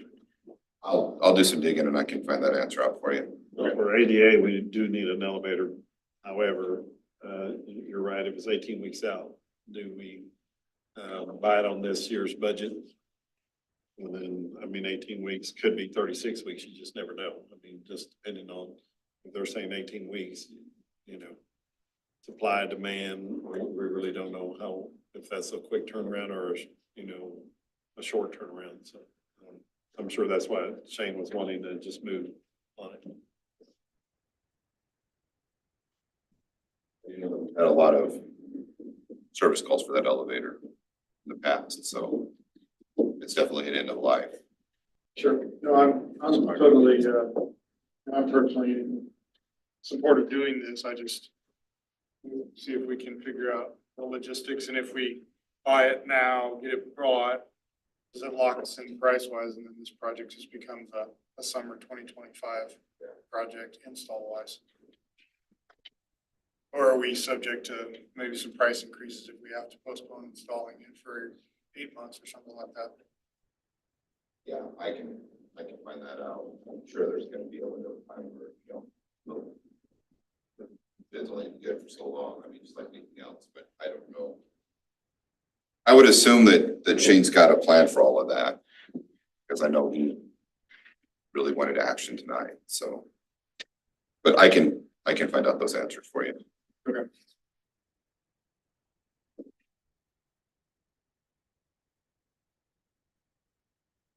Don't know.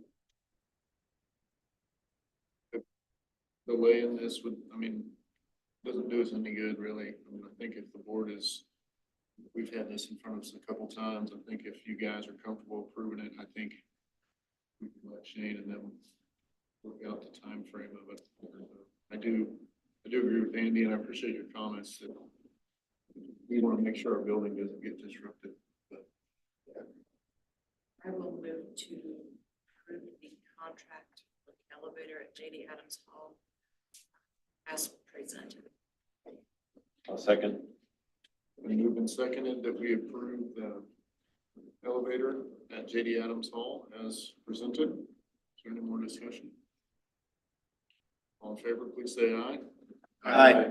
All opposed, same sign. Move on to I-5. The Board of Education has asked to consider and approve a bid to sand and refinish the gym floors at Horsefield Middle School. Graded floors in the amount of $68,132. Yeah. You're back on tap. So I know there were some questions about, if this is the same company that did the floors at KH, and it is the same company. Talked to Shane, a little bit today about it. They've also done the floors at the high school, and Shane said he's worked with this company in the past, and he's not sure what happened at KH. He's never had issues with them in the past.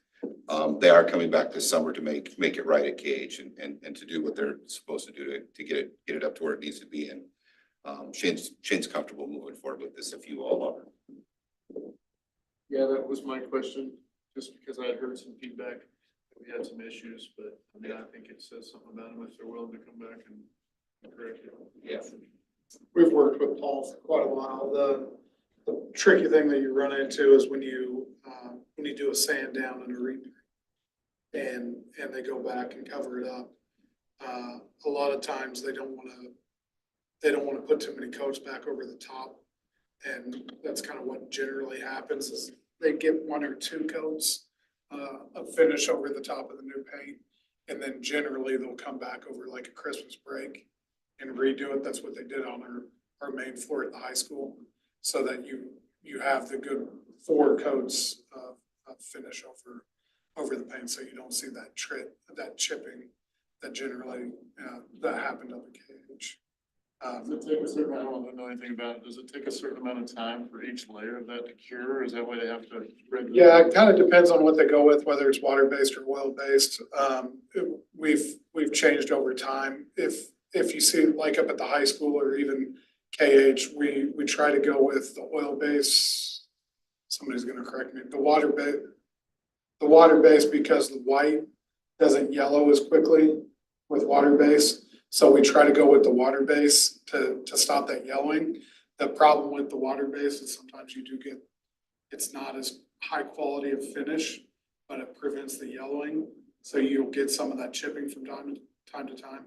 We even had chipping at the high school that they came back and corrected over Christmas break.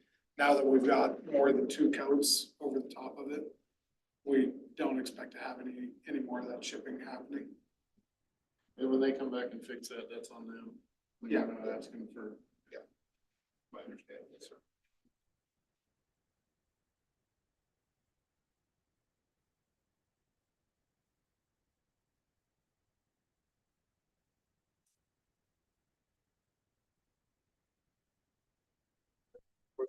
Floor bid.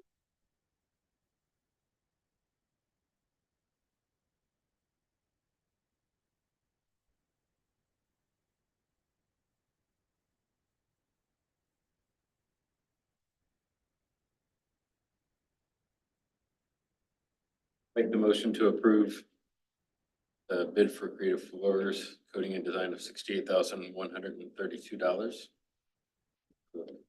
Floor at Horse Good. Second. It's been moved and seconded that we approve the refinish of the gym floors at Horse Good Middle School in the amount of $68,132. Is there any more discussion? All in favor, please say aye. Aye. Opposed, same sign. All right, we're gonna keep with Josh Guyman here. The Board of Education is asked to consider and approve a contract with Bobcat Equipment for the purchase of an MT 100 mini track loader in the amount of $34,600. Yeah, so I think with some of the extra work that they've had, they're just asking for a mini track loader to do some of the work that they're doing in grounds. A lot of the playground work and things like that. And so my knowledge, we don't have one now. This would be a new addition to Shane's arsenal, so to speak. Is this budgeted or is this additional? Yeah, no, this would be, it's within his budget. You're saying that he's doing more work. So, the like- ground's doing more work. Yeah, like they're, Opposed to hiring. yeah, so like playgrounds in the buildings, they're using a lot to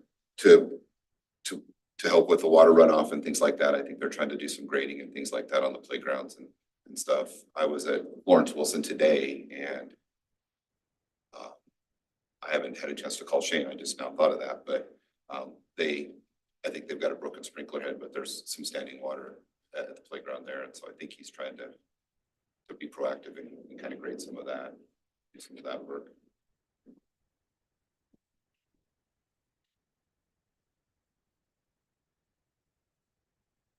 I would make a motion that we approve the purchase of the equipment for $34,600. Second. Moved and seconded that we purchase the Bobcat equipment, the mini track loader in the amount of $34,600. Is there any more discussion? All in favor, please say aye. Aye. All opposed, same sign. All right, we'll move on to item I-7. The Board of Education is asked to consider and approve the purchase of a replacement cable analyzer. So- $15,000. So this is actually a replacement. The cable analyzer that technology has now it's at end of life, and with all of the cable that they're running and things like that, I think they just they need to replace it to get something that's going to allow them to make sure that things are operating at the appropriate speeds. Hopefully prevent network downtime, things like that. It is a state contract, so.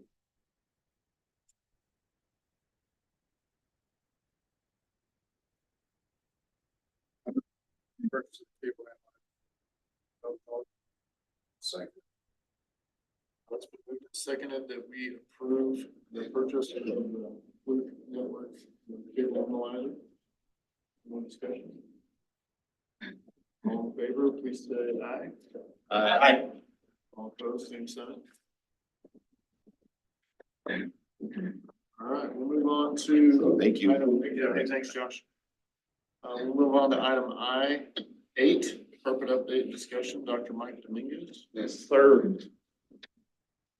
Thank you all for being here this evening. This past January, Board of Education approved $49,450 for carpet. The original intent of the carpet was to be installed at Plymouth Elementary. And in accordance with the long-range facility plan, the long-range facility plan was approved earlier before January. We just went to the board for that carpet. However, the boundary study, as it progressed, carpet installation was paused, and we just need some direction on where we want the carpet currently. Background, like I say, January, Board of Education approved $49,450 for carpet. There's three options before you. Number one, place the carpet in Plymouth as originally planned and bid out the removal of the asbestos. This would most likely delay the process until next summer. Number two, place the carpet in Plymouth without removing the asbestos. This could be done this summer, assuming contractors are available. And number three, place the carpet at a different school. We have the same carpet at Kenneth Henderson Middle School. While this would also consider purchase of additional carpet to complete that building's needs. All these are within the budget of the long-range facilities plan, so we just need some direction on what the board wants to do as far as the options with this carpet. And like I say, the original price was just $49,450.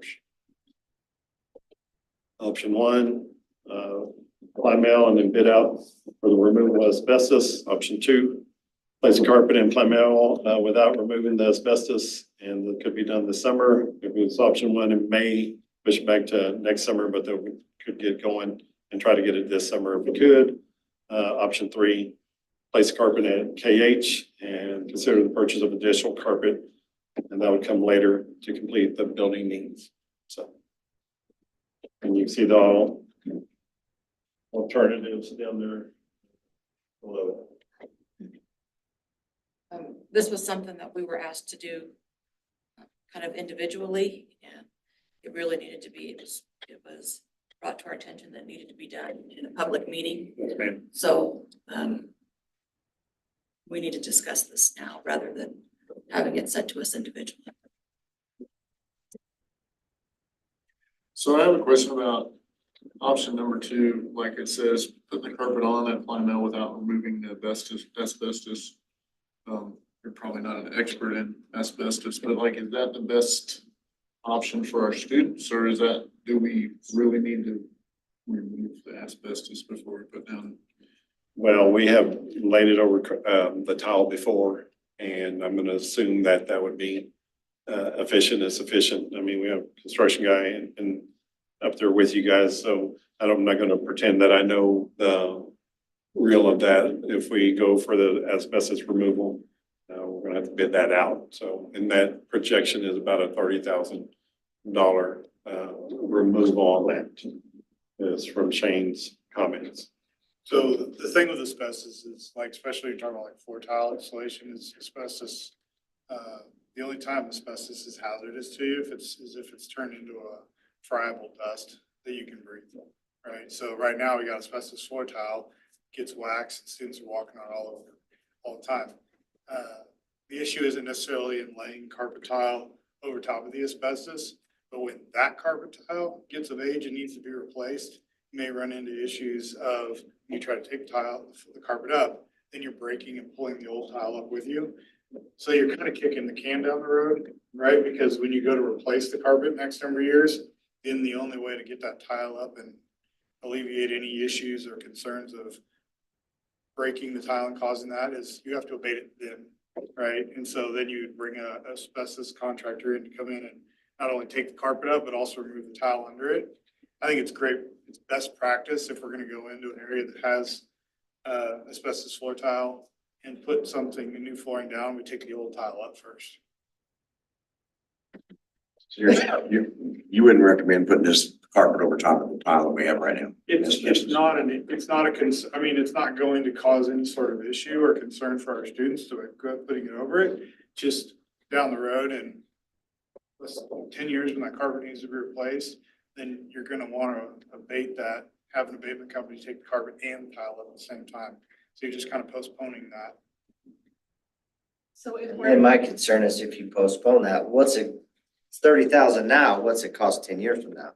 You know, to remove it. Sorry. Well, I was just gonna say, if we're looking at removing the tile, we're looking at next summer anyway. If we just table this until we have a better idea of what we're gonna do with that building,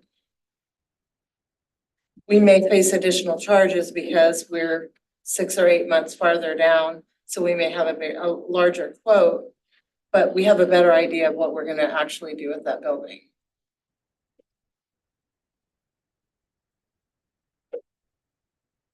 And if we're gonna do it, I think we should do it right. I do agree with that. I mean, I would support if we're gonna do the carpet, we remove the asbestos, we abate that. I think of it as that, you know, we don't know what we're gonna do with that building. We're at least 2 years from doing anything, most likely the way we discussed it, so I kind of feel like it's the best just to move forward with that project there as it was designed. Because if we move forward, if we do the remodel at Kenneth Henderson, we're gonna have to pay for that anyway in a budget, so then you just add that carpet to that. The cost isn't that much. What about the roof? I know John said that we've done some patching. I hate to put flooring in and then have a leaky roof that leaks on our brand new flooring. Well, I think the repair on that roof was approved last board meeting, so we should. So then we should be good on that. Yes, ma'am. Where at KH would this carpet go?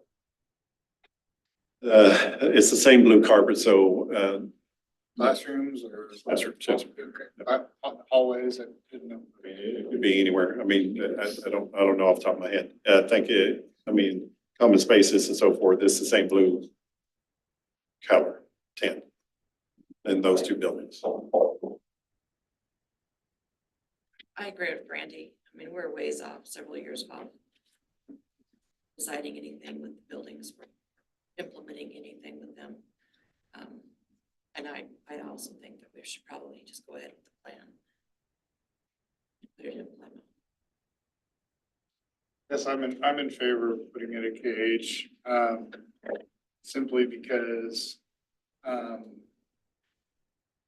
if we're not gonna be able to if we decide to do the abatement, we're not gonna get this carpet done in Plymouth anyways this summer. So we've already bought this carpet. Yes, we have to add more quantity to it to be able to do the area that's needed at KH, but then we're at least getting that accomplished this summer.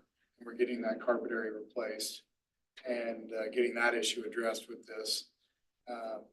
And then we can just readdress putting in new carpet at Plymouth if if that ends up becoming the overall direction we go.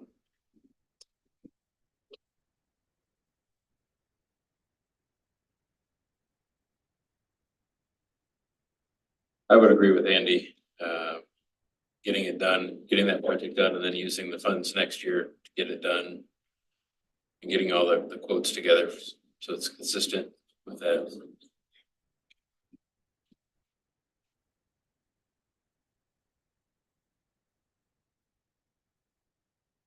We know that delaying, or do we know that removing the asbestos will push us to the following summer, or is that just speculation? That's just a projection. With it being May and being May 6th, the abatement, getting the contractor, getting somebody to do it and then getting it done and turn around before August or late July, that's gonna be a tight squeeze regardless. Do you know roughly how many square footage that is, or how much square footage this is? No, but I can text Shane right now. I do not know off the top of my head.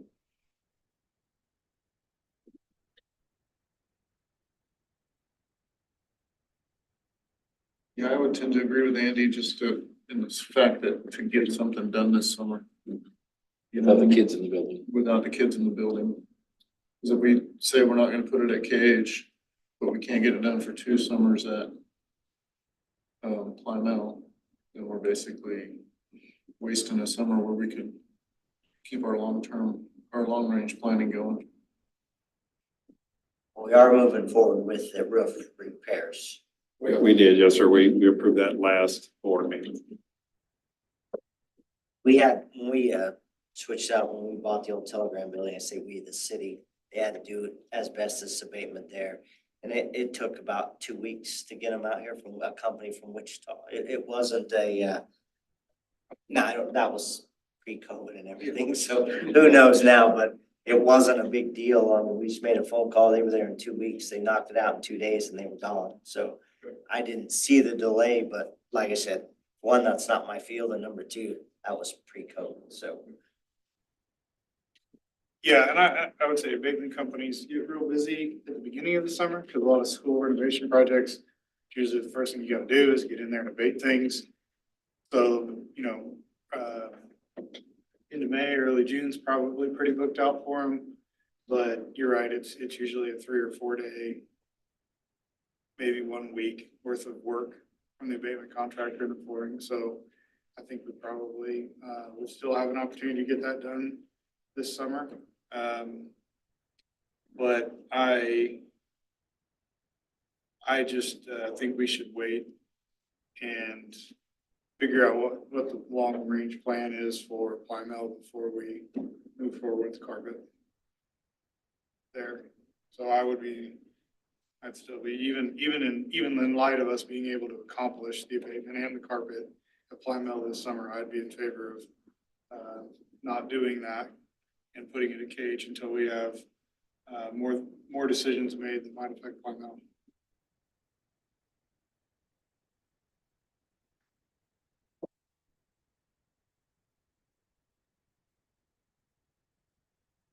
Looking what the administration's looking for direction. Correct. So 1, discuss. Number 2, move forward with carpet at Plymouth on top of the current flooring. And 3, place the carpet at KH. Call for a bid for the extra carpet. We assume we would get that in, vote no or table. Mr. President, I move that we move forward with option number 3, place the carpet at KH.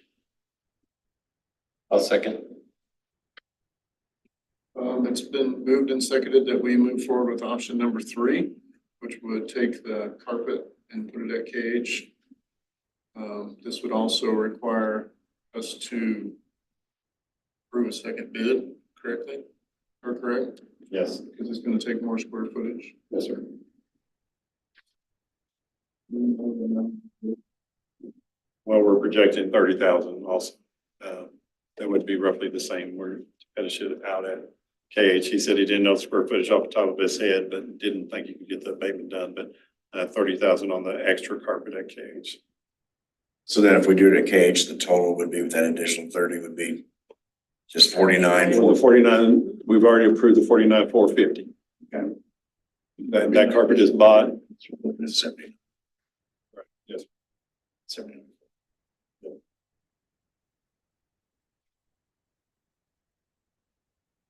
Discussion? I don't. No, I don't.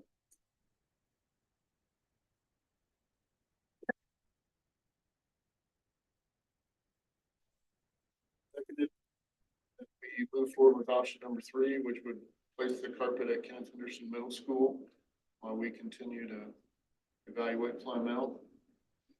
All in favor, please say aye. Aye. All opposed, same sign. Aye.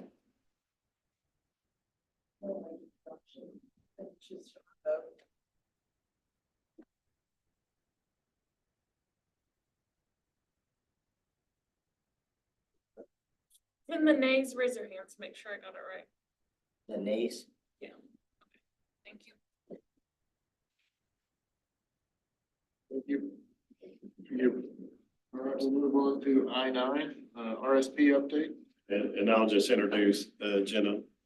RSP updates we will provide for the final RSP boundary study was May 2nd. Did you need a Yeah. computer? Have it pulled up? We don't. The final was May 2nd.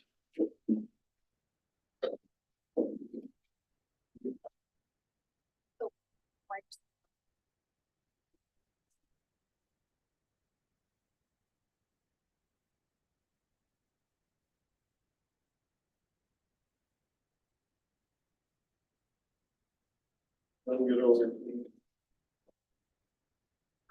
We come.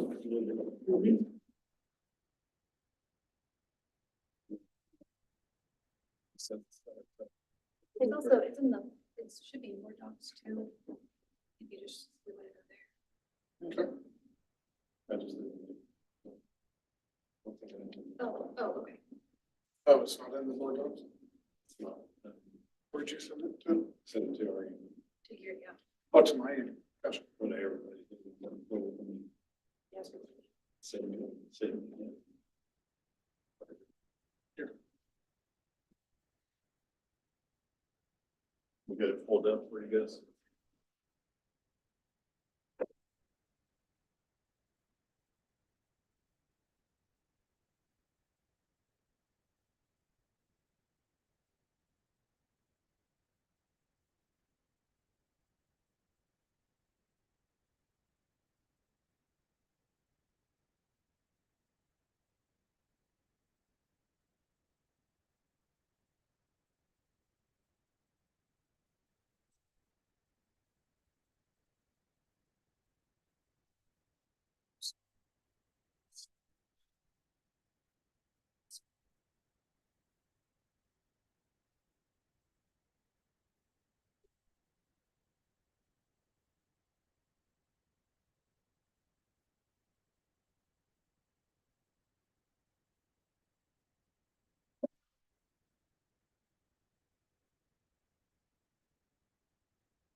Hey everyone, Jenna Wallace with RSP. So gonna be pretty brief tonight. Really just talk about the final committee process and then the results of our public input leading into that final recommendation from last meeting. And so starting this process back in December, we went through our different 5 committee meetings after that process extension, and then public input leading into our final 2 committee meetings this past April.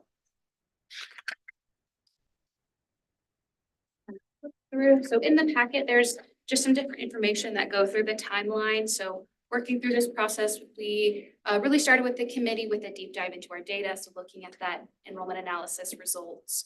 Meeting 2 focused on the grade configuration, going through a SWOT analysis activity, really starting that conversation of the committee leading to, okay, we can kind of think bigger than just a boundary analysis. So looking at a K5, 6, 8, and then potential different uses for our buildings.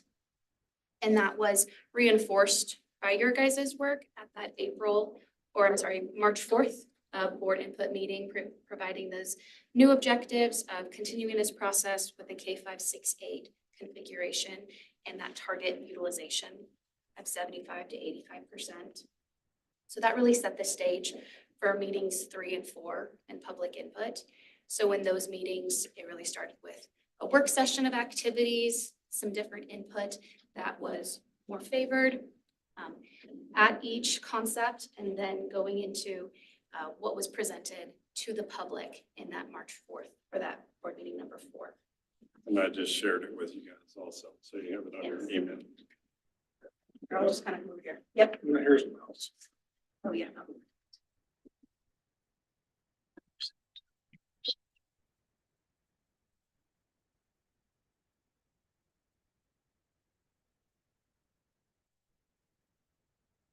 Yep, so starting here in meeting 4, where we had the final kind of committee discussion before we went into public input. Then we presented a hybrid elementary concept that morphs some different opinions from the committee, and then the middle school options of either a 1 middle school or a 2 middle school model to receive some public input.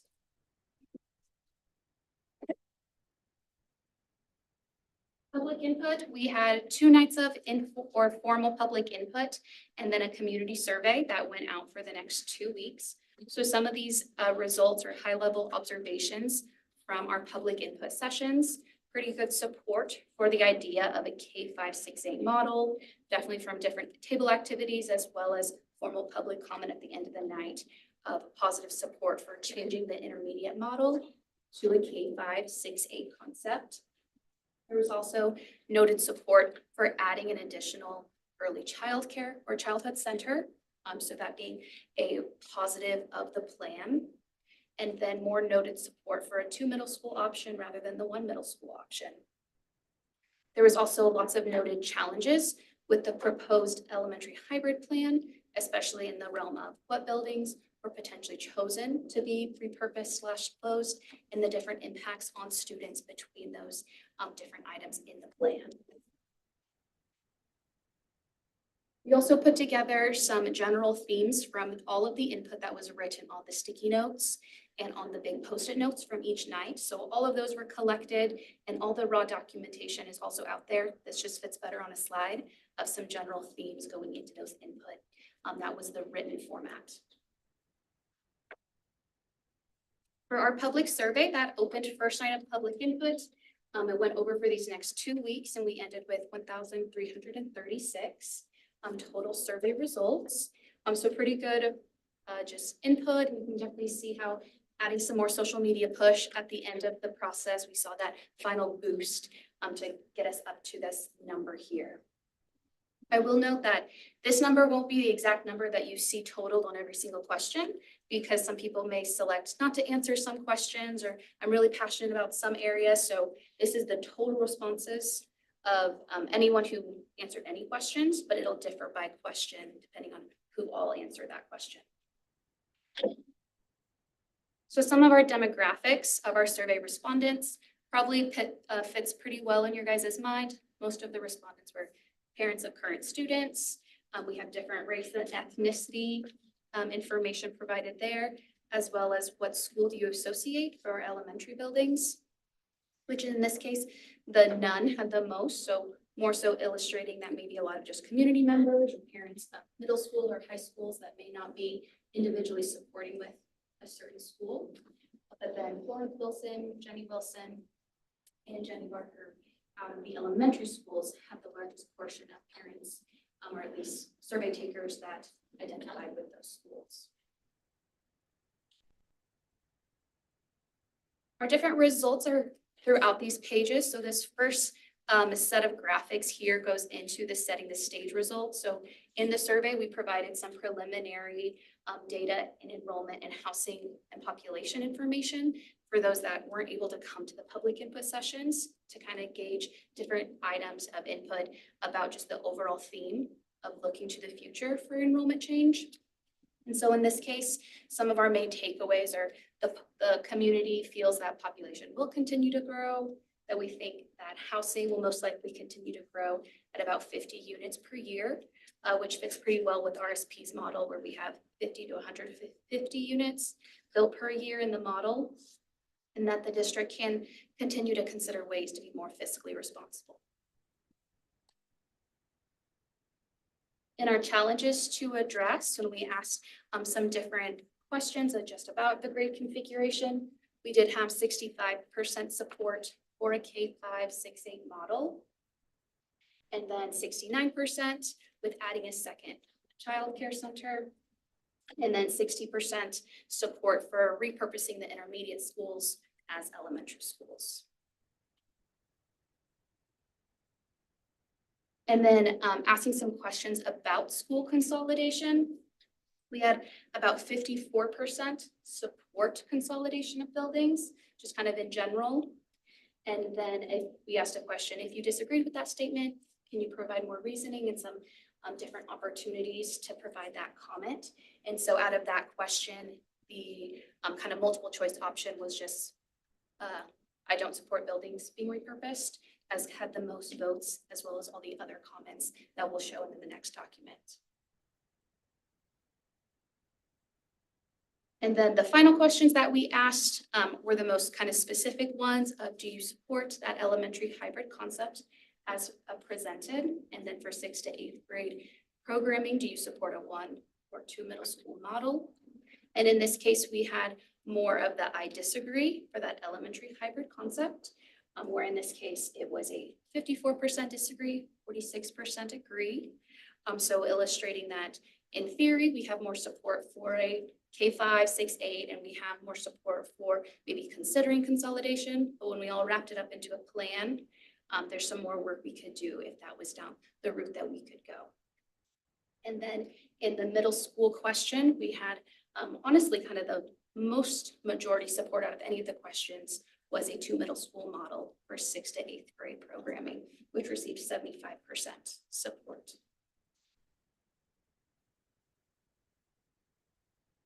So survey comments, all of those different graphics go into more of the quantitative side of the survey.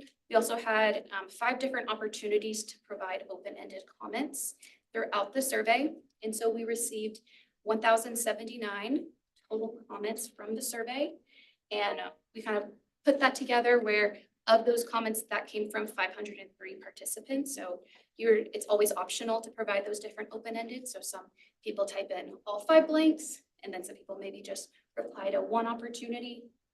But overall, we collected all those different comments and put those into general themes as well, which is summarized on this slide.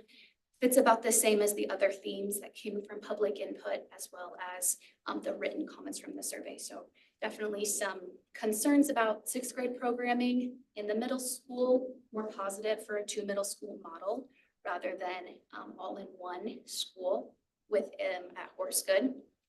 And then some different concerns with student and community and teacher impact with the proposed facility changes at the 4 schools that were proposed to change in each model.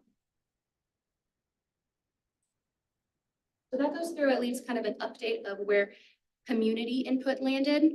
The committee met this past Thursday and received all this information to come to a final recommendation that really built off of your guys' board retreat.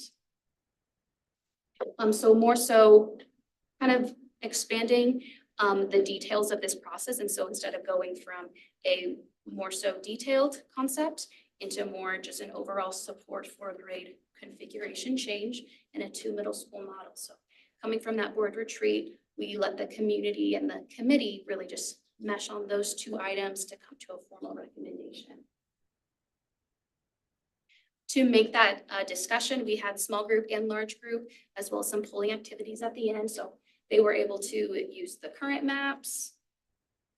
They used their meeting 3 SWOT analysis results as the pros and cons of the K-5-6-8 experience. We had 2 different data tables that they used. This table is the current reside enrollment, so 23-24 official count. If all those students attended the school in the boundary they live in, for their be included for a K-5, 6, 8 model. So in this table, we would be keeping all the elementary boundaries the same. And since Charles Stone and Bernardine Sitz are not assigned an elementary boundary at this time, that's why it's 0. And so that's these kind of 4 bullet points at the bottom of the page go into what would need to happen to actually implement a K-5, 6, 8. First step would be to assign a boundary to Charles Stone and Bernardine Sitz. That would create an attendance area for K-5 to attend that building. Right now, they're spread out in one of the other schools. And so that boundary change would also need to look at where the challenges currently reside for overutilization. So we're looking at where there's orange, Gertrude Walker, Jenny Barker, Jenny Wilson, Victor Ornelas, those current boundaries, if we add 5th grade, would be overutilized in those buildings. So bringing those 2 schools online, we need to adjust those challenges. And then where you have green is where we have that underutilization. So this potential plan would also want to solve the challenges in the green of our underutilization at Abe Hubert, Alta Brown, and Georgia Matthew.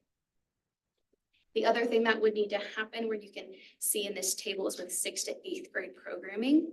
If we're looking at just the current buildings and that current capacity, we'd be looking at around 95 to 100% utilization, which is why we would be proposing in those plans some sort of facility addition. It was the 1 middle school model. We had talked about renovating JDA, Garden City Achieve, versus a classroom addition at KH. So this is not assuming any of those. This is just kind of a snapshot of what the challenges you would need to address with implementing this, all using current student data. We also provided this in the scope of projected data. So using the RSP forecast, looking at 25-26 to 28-29, looking at those different boundaries. Same thing that applies as all last slide. This is looking at the current elementary boundaries, the number of students that are K-5 that reside in each of those boundaries, and the different challenges that we would want to address in the scope of creating a boundary that implements this grade configuration and is a long-range, long-term plan for our students to use. Committee also looked at these 3 tables to look at the middle school plan. So that top table is just looking at the current capacities in 6th to 8th grade. Middle table with the 1 middle school model would be assuming the JDA renovation, increasing Horace Good to assume all the 6th to 8th grade students would attend that facility. And then the bottom table, the 2 middle school plan, is assuming a 10 classroom addition at KH to increase that capacity from 580 to 830. And so in this case, between those 2 models, more leaning towards that 2 middle school model, you have more room between buildings. We would need just a boundary change between Horace Good and Kenneth Henderson to equally serve the 6th to 8th grade buildings. So with all that information, we went through some small group and large group and leading into some poll activities. So we talked about committee consensus in trying to work to this final recommendation. We were pretty specific where there's 2 items of recommendation and then there's input. And so this first visual goes into our formal committee recommendation where there was 86% support for a K-5, 6, 8 grade configuration. And then a 90% support of our 2 middle school model for 6th to 8th grade. And there was about 30 people that attended this past Thursday, so about 28 to 29 votes for both those questions. And so this was our formal recommendation of the process. I also asked a couple different questions that just led into maybe just some individual input, not necessarily speaking for the committee as a whole, but some different items that they would like you as the board to consider. And so we had about 79% support with the considering of school consolidation if the K-5, 6, 8 was implemented in the district. About 100% support for looking at this process as a facility master plan. And that was something that really came from different items from community input. So like with the financial information of looking at how many years out, is this a phased plan? Those are different items that come from a facility master plan rather than a boundary analysis. And so interest in maybe looking this in that longer scope to create this 10-year facility plan. And then all these different check marks are answers to an open-ended question from the committee members, where we just asked, what other items would you like the board to consider with this recommendation? And so all of this was individual items submitted by committee members. So just encourage everyone to read through those when you guys get the chance. And with that, I can kind of answer any questions or have any discussion points about public input results or this final committee recommendation.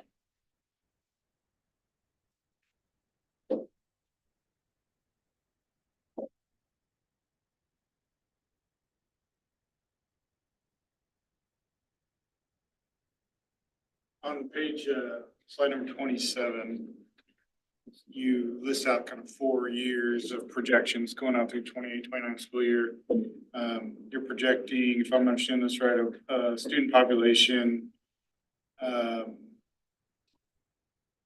going up, a little ups and downs, but netting, with staying within about 30 students of what we have currently. Can you talk in a little bit of detail? What all data points do you analyze and how did you arrive at that student projection? Yeah, absolutely. So the statistical model is taking all sorts of data. So school data is going to be the most important and most influential matter in the projection model, but then also local, county, and state data as well. And so the projection is built off all the student cohort data, so all of our grade levels moving through the system, as well as live birth data and the housing and economic growth, as well as just general demographics in the community. And so, like, if we look at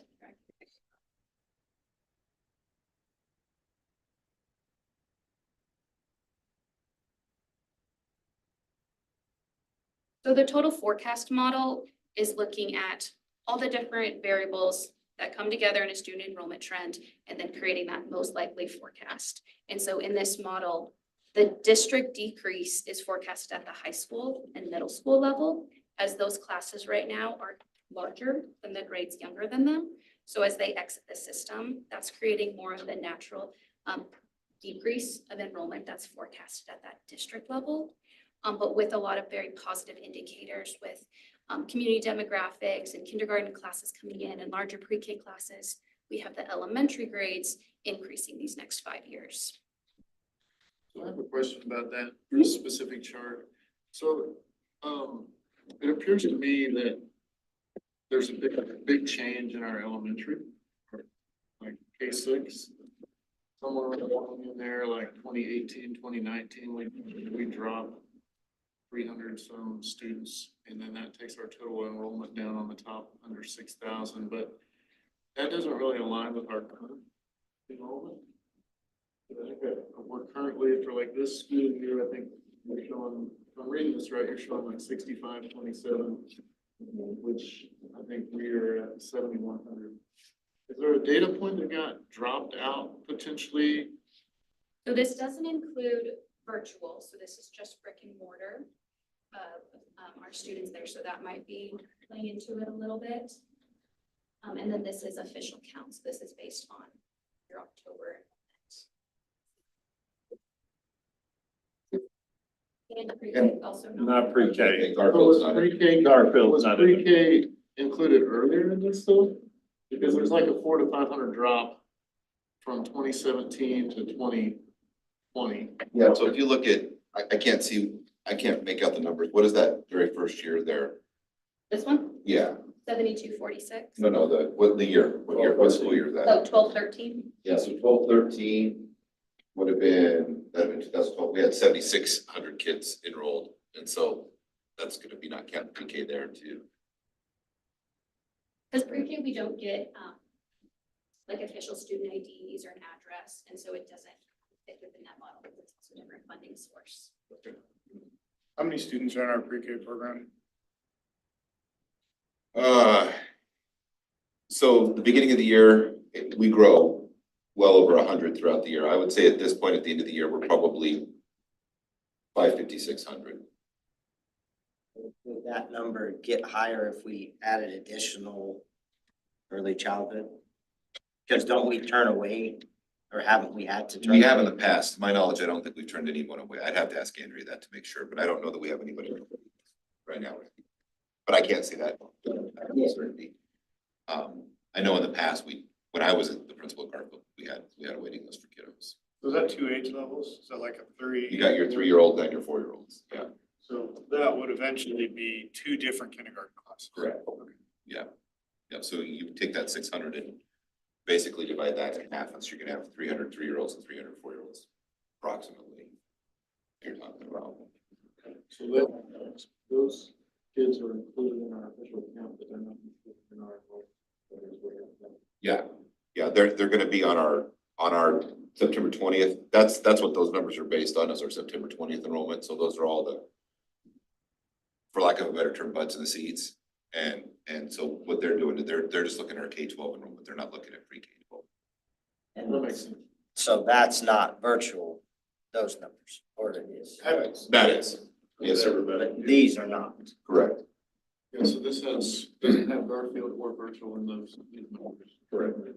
Achieve, right? That makes sense. The G would count. Yeah, just not the virtual, but yeah.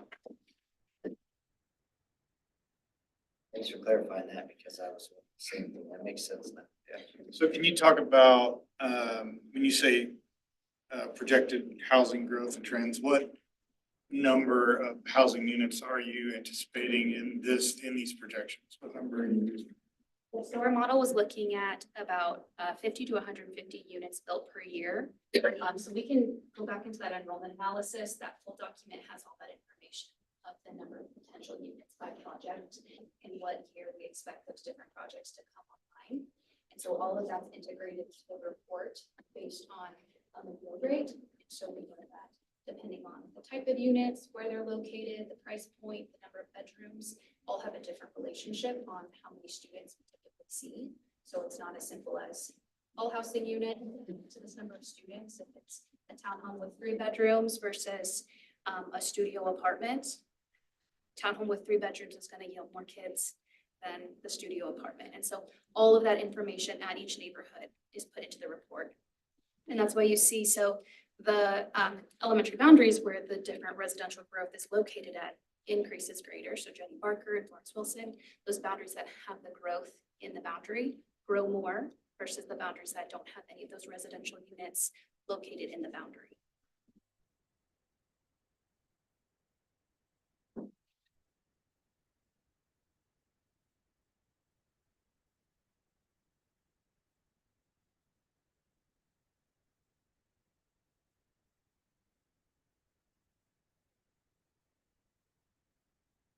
So don't build 50 to 150 houses per year. You project that our student population will decline at a faster rate than what you project. That's part of statistics, like that's the assumption that we're making in the model is to 50 to 150 are being built over these next 5 years. So always those variables of change would impact the variables up and down with the model.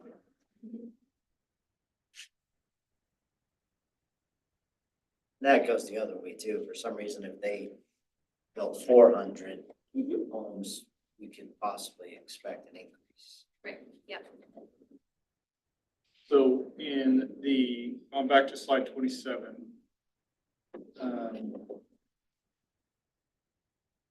Percentage totals you use at the bottom, like for, in 25, 26. 55 to 51% range. Is that assuming no students are placed in Burlington and Charlestown, or Burlington and Charlestown are holding their capacity of students? The total is at the bottom of the chart is assuming they get assigned students, so their capacities are included in that total. Just without a boundary, we don't know how many students would be there right now. So you're really comparing the capacity of all the buildings on the list versus our student enrollment. And, okay. Yeah, all So- buildings to all students. So with changing K-5 and if all, 13 of them, 13 buildings, we would be between 50 and 55% capacity projected over the next 4 years. Okay.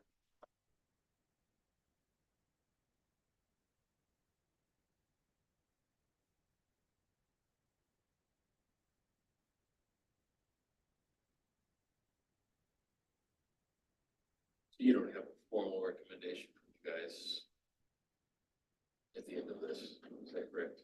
Yeah.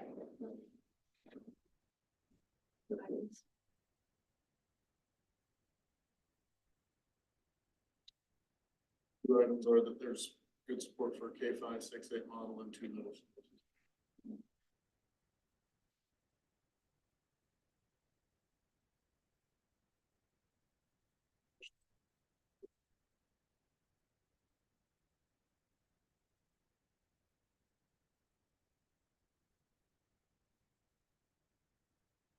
Thank you. Thank you.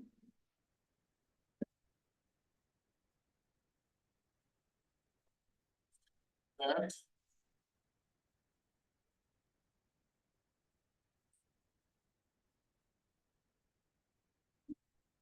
On that, right? No, sir, but if you guys are ready to give us some direction, we're fine. If not, if you want to tell them to,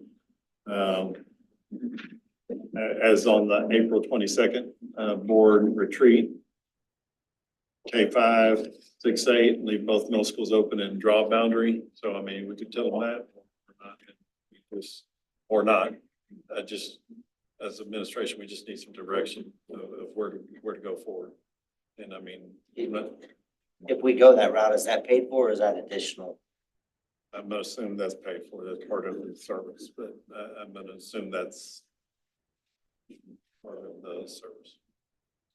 Now, if we're gonna continue at my table, and I was at the May 2nd meeting, my table said if we have more committee meetings and so forth, I want to be a part of it and all that. I'm not sure what everybody else's table said or didn't say. I'm just saying, so we just need to know, are we going to continue, or is the board gonna, as Randy said in 22nd, pick up the ball and run with it and go from there? Or I think it was Randy, I'm not trying to give credit if that wasn't Randy, but pick up the ball and run with it. If the board's gonna do that and admin, or just however we want to move forward. We just gotta have some direction. So either way is fine. The board has a lot of power, so you can do it however you want to do it. I would like to see that. I would like to see them redraw the boundary, the K-5, 6, 8. See how the numbers change there. And then I think that's just more data we have to go in. And if there's no additional cost to that, then I think that's the direction I would recommend that we go. Just to see what it looks like. We're not out anything, we're not hurt anything if we get those numbers. I'd like to see a 6-8 boundary, because I feel like we're really close to putting 6-8 students in our existing middle schools with maybe no changes to the building, probably some, but not much. I'm a little concerned about, like, if it's within RSP's contracted service to draw us elementary school boundaries, I'd like to see us get a little farther down the road of evaluating the building utilization and thinking of what a couple of options look like there. Because I personally don't think we should go with 50 to 55% utilized elementary schools. I think we need to have that discussion deeper. And I think it's a little early to draw boundaries on that. We may not end up using that for much, is I guess, I like to reserve that service until we get a little bit farther through that discussion about our grade schools. But I think it would be good right now to see the boundaries of 6-8, because I think that'll help us figure out what's gonna need to happen.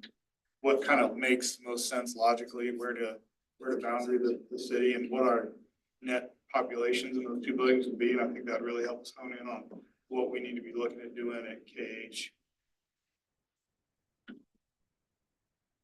You have dollar wise, if we got it. We have to build onto it or not to work out. And I agree with that. I'd like to see them both. Honestly, I would, but also.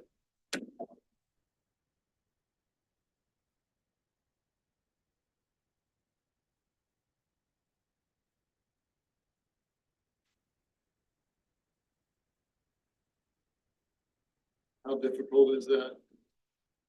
of an ask, I guess. It's not difficult. I guess my question is that where it's an information item back with the board? Is this we bring it back to the committee?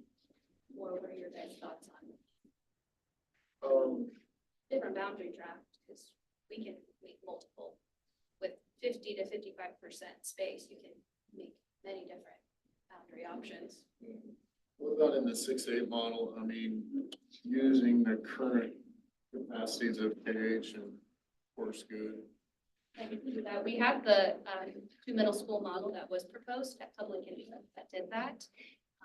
And it would probably just be tweaking it a little bit to make sure the feeders align because it was based off the feeders of that hybrid concept. But that would be a good starting point already to look at that balance.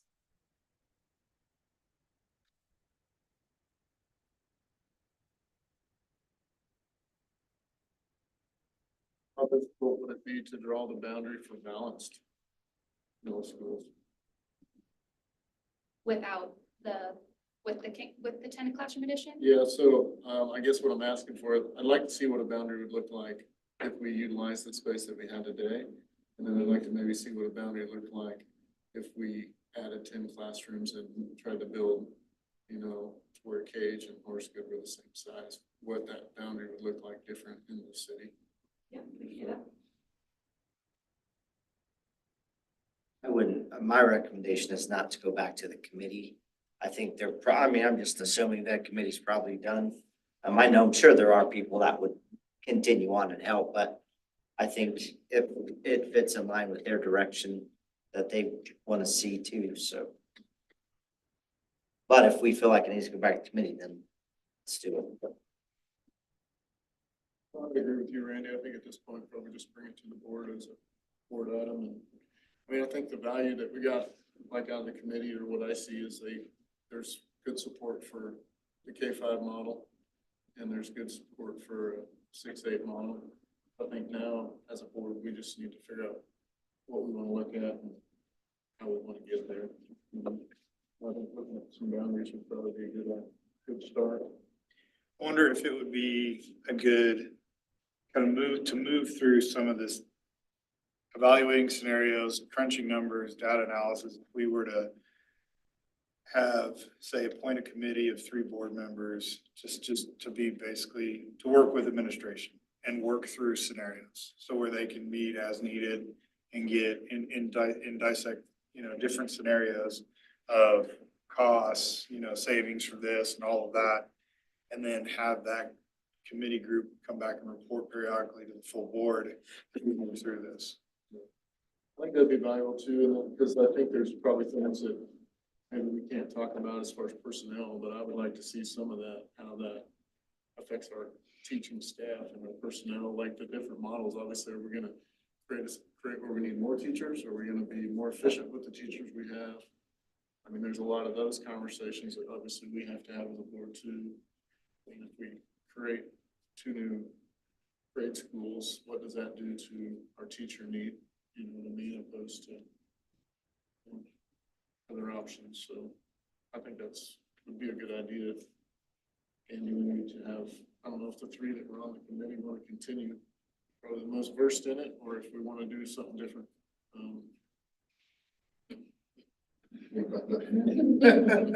A loaded question. Not even looking at this yet. And if you don't, it's fine. I mean, I think I would be willing to do that. I would too. We could create a little bit where maybe board members sent their requests of what they wanted to look at to Dr. Dominguez, and then those 3 board members could vet those out. Probably keep it clear and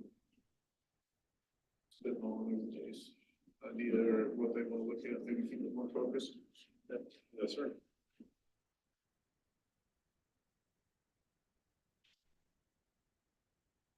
I guess what we'll do is we have the 3 board members get in contact with you on what would be the priority, kind of like we'll just start layering it down. If that works for you. And then, yes, some sort of just structure with like the timeline, how many meetings we want and what we're shooting for when that we come back to the board. Okay. And we'll start everything together. Okay.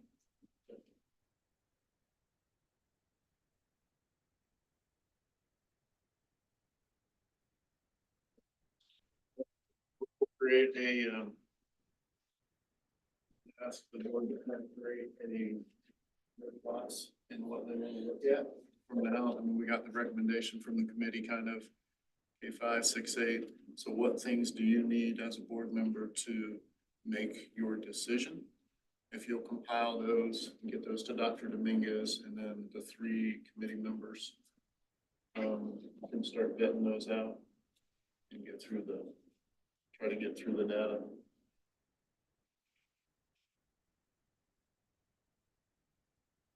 Start there. See how that goes. With that, I guess we'll move on to board open discussion.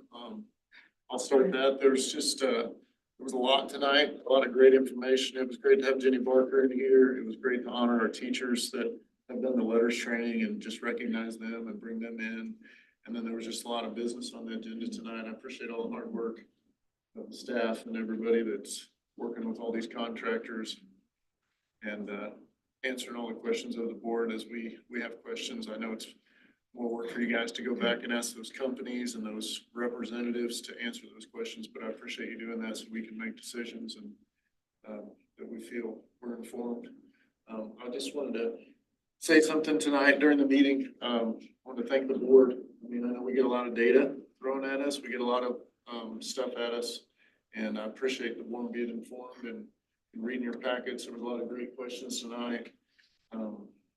So I appreciate you all's hard work, and I know it's a commitment to read through all that stuff and create questions, but I appreciate you all doing that. So outside of that, thank you to RSP for going through that process with us of the committee process, and I know it ain't an easy process, and but I appreciate y'all going through that and getting us a point where we can start digging down here.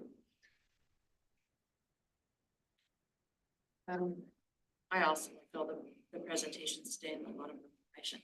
I think it makes us easier to make some decisions when we do have so much information given to us ahead of time and then during the meetings to kind of efficiently do some things. Other than that, I spent my day at Charles Stone's today, teaching kiddos about water. I think we had over 200 kids that came through our classroom, and it was a good day with them.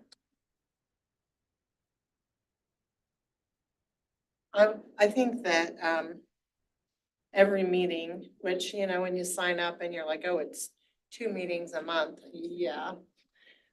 Every meeting that we have just opens my eyes to more how complicated a school district is. I think it's easy when you're sitting on the other side to sometimes question decisions that are made. And once you're in the thick of things, you realize that there's a lot of layers and it's really complicated. And so kudos to you guys for putting up with all those rules and regulations and having patience with us as we learn them. That's a lot.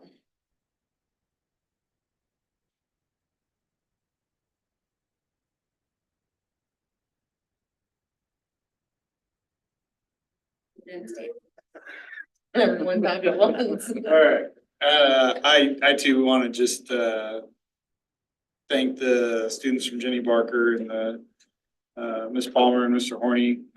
Those kids did a really fantastic job tonight presenting to us. Really appreciated that, and all the time they put into preparing for that really showed. They did a great job. Thank you to the teachers who did the letters training. It's a lot of work. 100 hours in 2 years is what I heard. It's a lot, and we don't take that for granted, and we appreciate your effort and energy that you're putting into helping improve our student literacy. So thank you for that. I want to say thank you to all the boundary study participants. You know, it was 5 committee meetings, a couple public meetings, but I think as we heard from a lot of people there, the work they did was far beyond that. They, like most, probably had a lot of additional conversations and seeking input. And so I really appreciate everybody's time and energy spent on that. And just, Drew, what you've been doing in regard to finding creative ways to help not only help grow our opportunities for people to get into education, but just helping our students seek better ways to seek post-secondary education. I appreciate that. So, all I got for tonight. I appreciate everybody's efforts too, just like everybody said. I mean, it's a process. RSP bit off way more than we ever thought we were gonna. Took a bite of that sandwich. But it was great. Everybody's hard work. I love the passion of the people that come here every meeting, and they, no matter what they're doing, it's good to see that there really are people that care and that want to make Garden City better, and I'm just happy for that. When the meeting was brought to order, we had pretty much a room full here. We had a lot of students.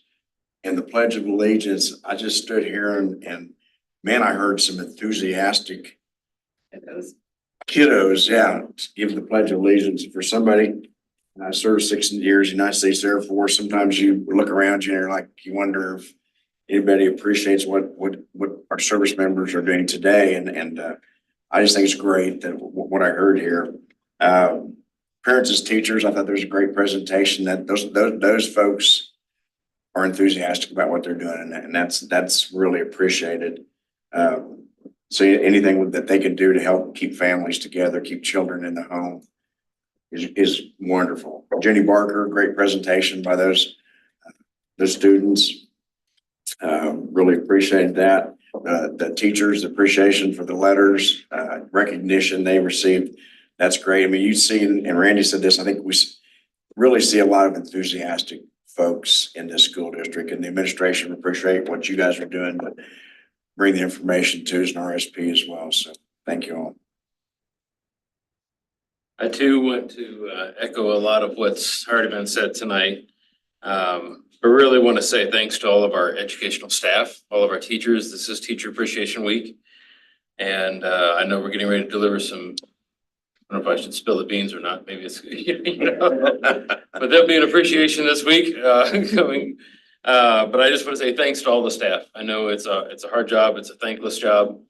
And just everybody does that, everybody that we saw here tonight, from the letters folks to the teachers who were able to lead the resist group and bring them in. Even that's an important part of what we have going on and teaching students in that case as well. Just appreciate also being a part of pretty much every boundary process meeting, going through all of that. All of those teachers and the community members took part of that and their ideas as they were growing and as things happen there. Just appreciating what might have been perceived as a messy process, but an important process for us to go through and hear from different aspects of our community and see the engagement with our school system was encouraging to me as well. I do want to say congrats to the Jenny Barker students as well, and all of those teachers that were part of the letters training, and parents as teachers, all of it, again, echoing all of that. But I'm just excited to see about the commitment to our schools and the passion that we have for our schools. And anyway, I'm just excited, and I do believe our future is bright here in Garden City, and with great things ahead of us. Though there might seem monumental tasks at moments, but very encouraged by all of it. So. Thank you, Dr. Morgan. Yes, sir. So today was privileged to get to do many walkthroughs with Dr. Rock today. We hit 3-4 campuses. It was, just the letters training is paying dividends.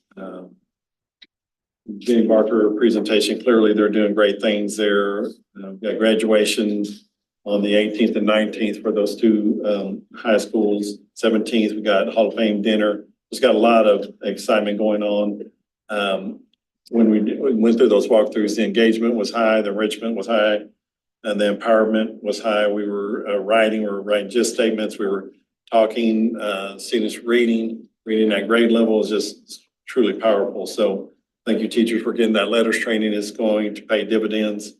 Thank you for the committee members that were on the boundary study. I know that went from a boundary to a reconfig back to a boundary. What does that look like as far as the amount and dedication that it took to get that done? Thank you, Drew, for getting that opportunity, that 2+2 with getting opportunity for our students to be able to get a degree, have an associate's and leave the high school and be on the path to be a teacher within 2 years of leaving high school. That's amazing. That'll pay dividends and that'll keep a lot of our, we don't want to brain drain all our talent to leave Garden City. We want to be able to have those opportunities for them to be able to stay. The resist group, thank you for that. Vape policies are real. We have to address those, all the long range facilities and master facilities plans that we have to address. We just got to keep moving for the engagement, enrichment, empowerment of us all. So I'm just really excited where we're at and where we're going. Thank y'all. Thank you, Dr. Dominguez. With that, we're going to move into executive session. Mr. President, I move we go into executive session for Let's try 20 minutes. 20 minutes to discuss negotiations for the 2024-2025 school year pursuant to the exception for employer-employee negotiations under comma beginning at, we do 8:50? 8:50 p.m. and the open meeting will resume in the board meeting room at 9:10 p.m. We'd like to invite Dr. Dominguez, Josh Guyman, and Drew Tone to join us in executive session.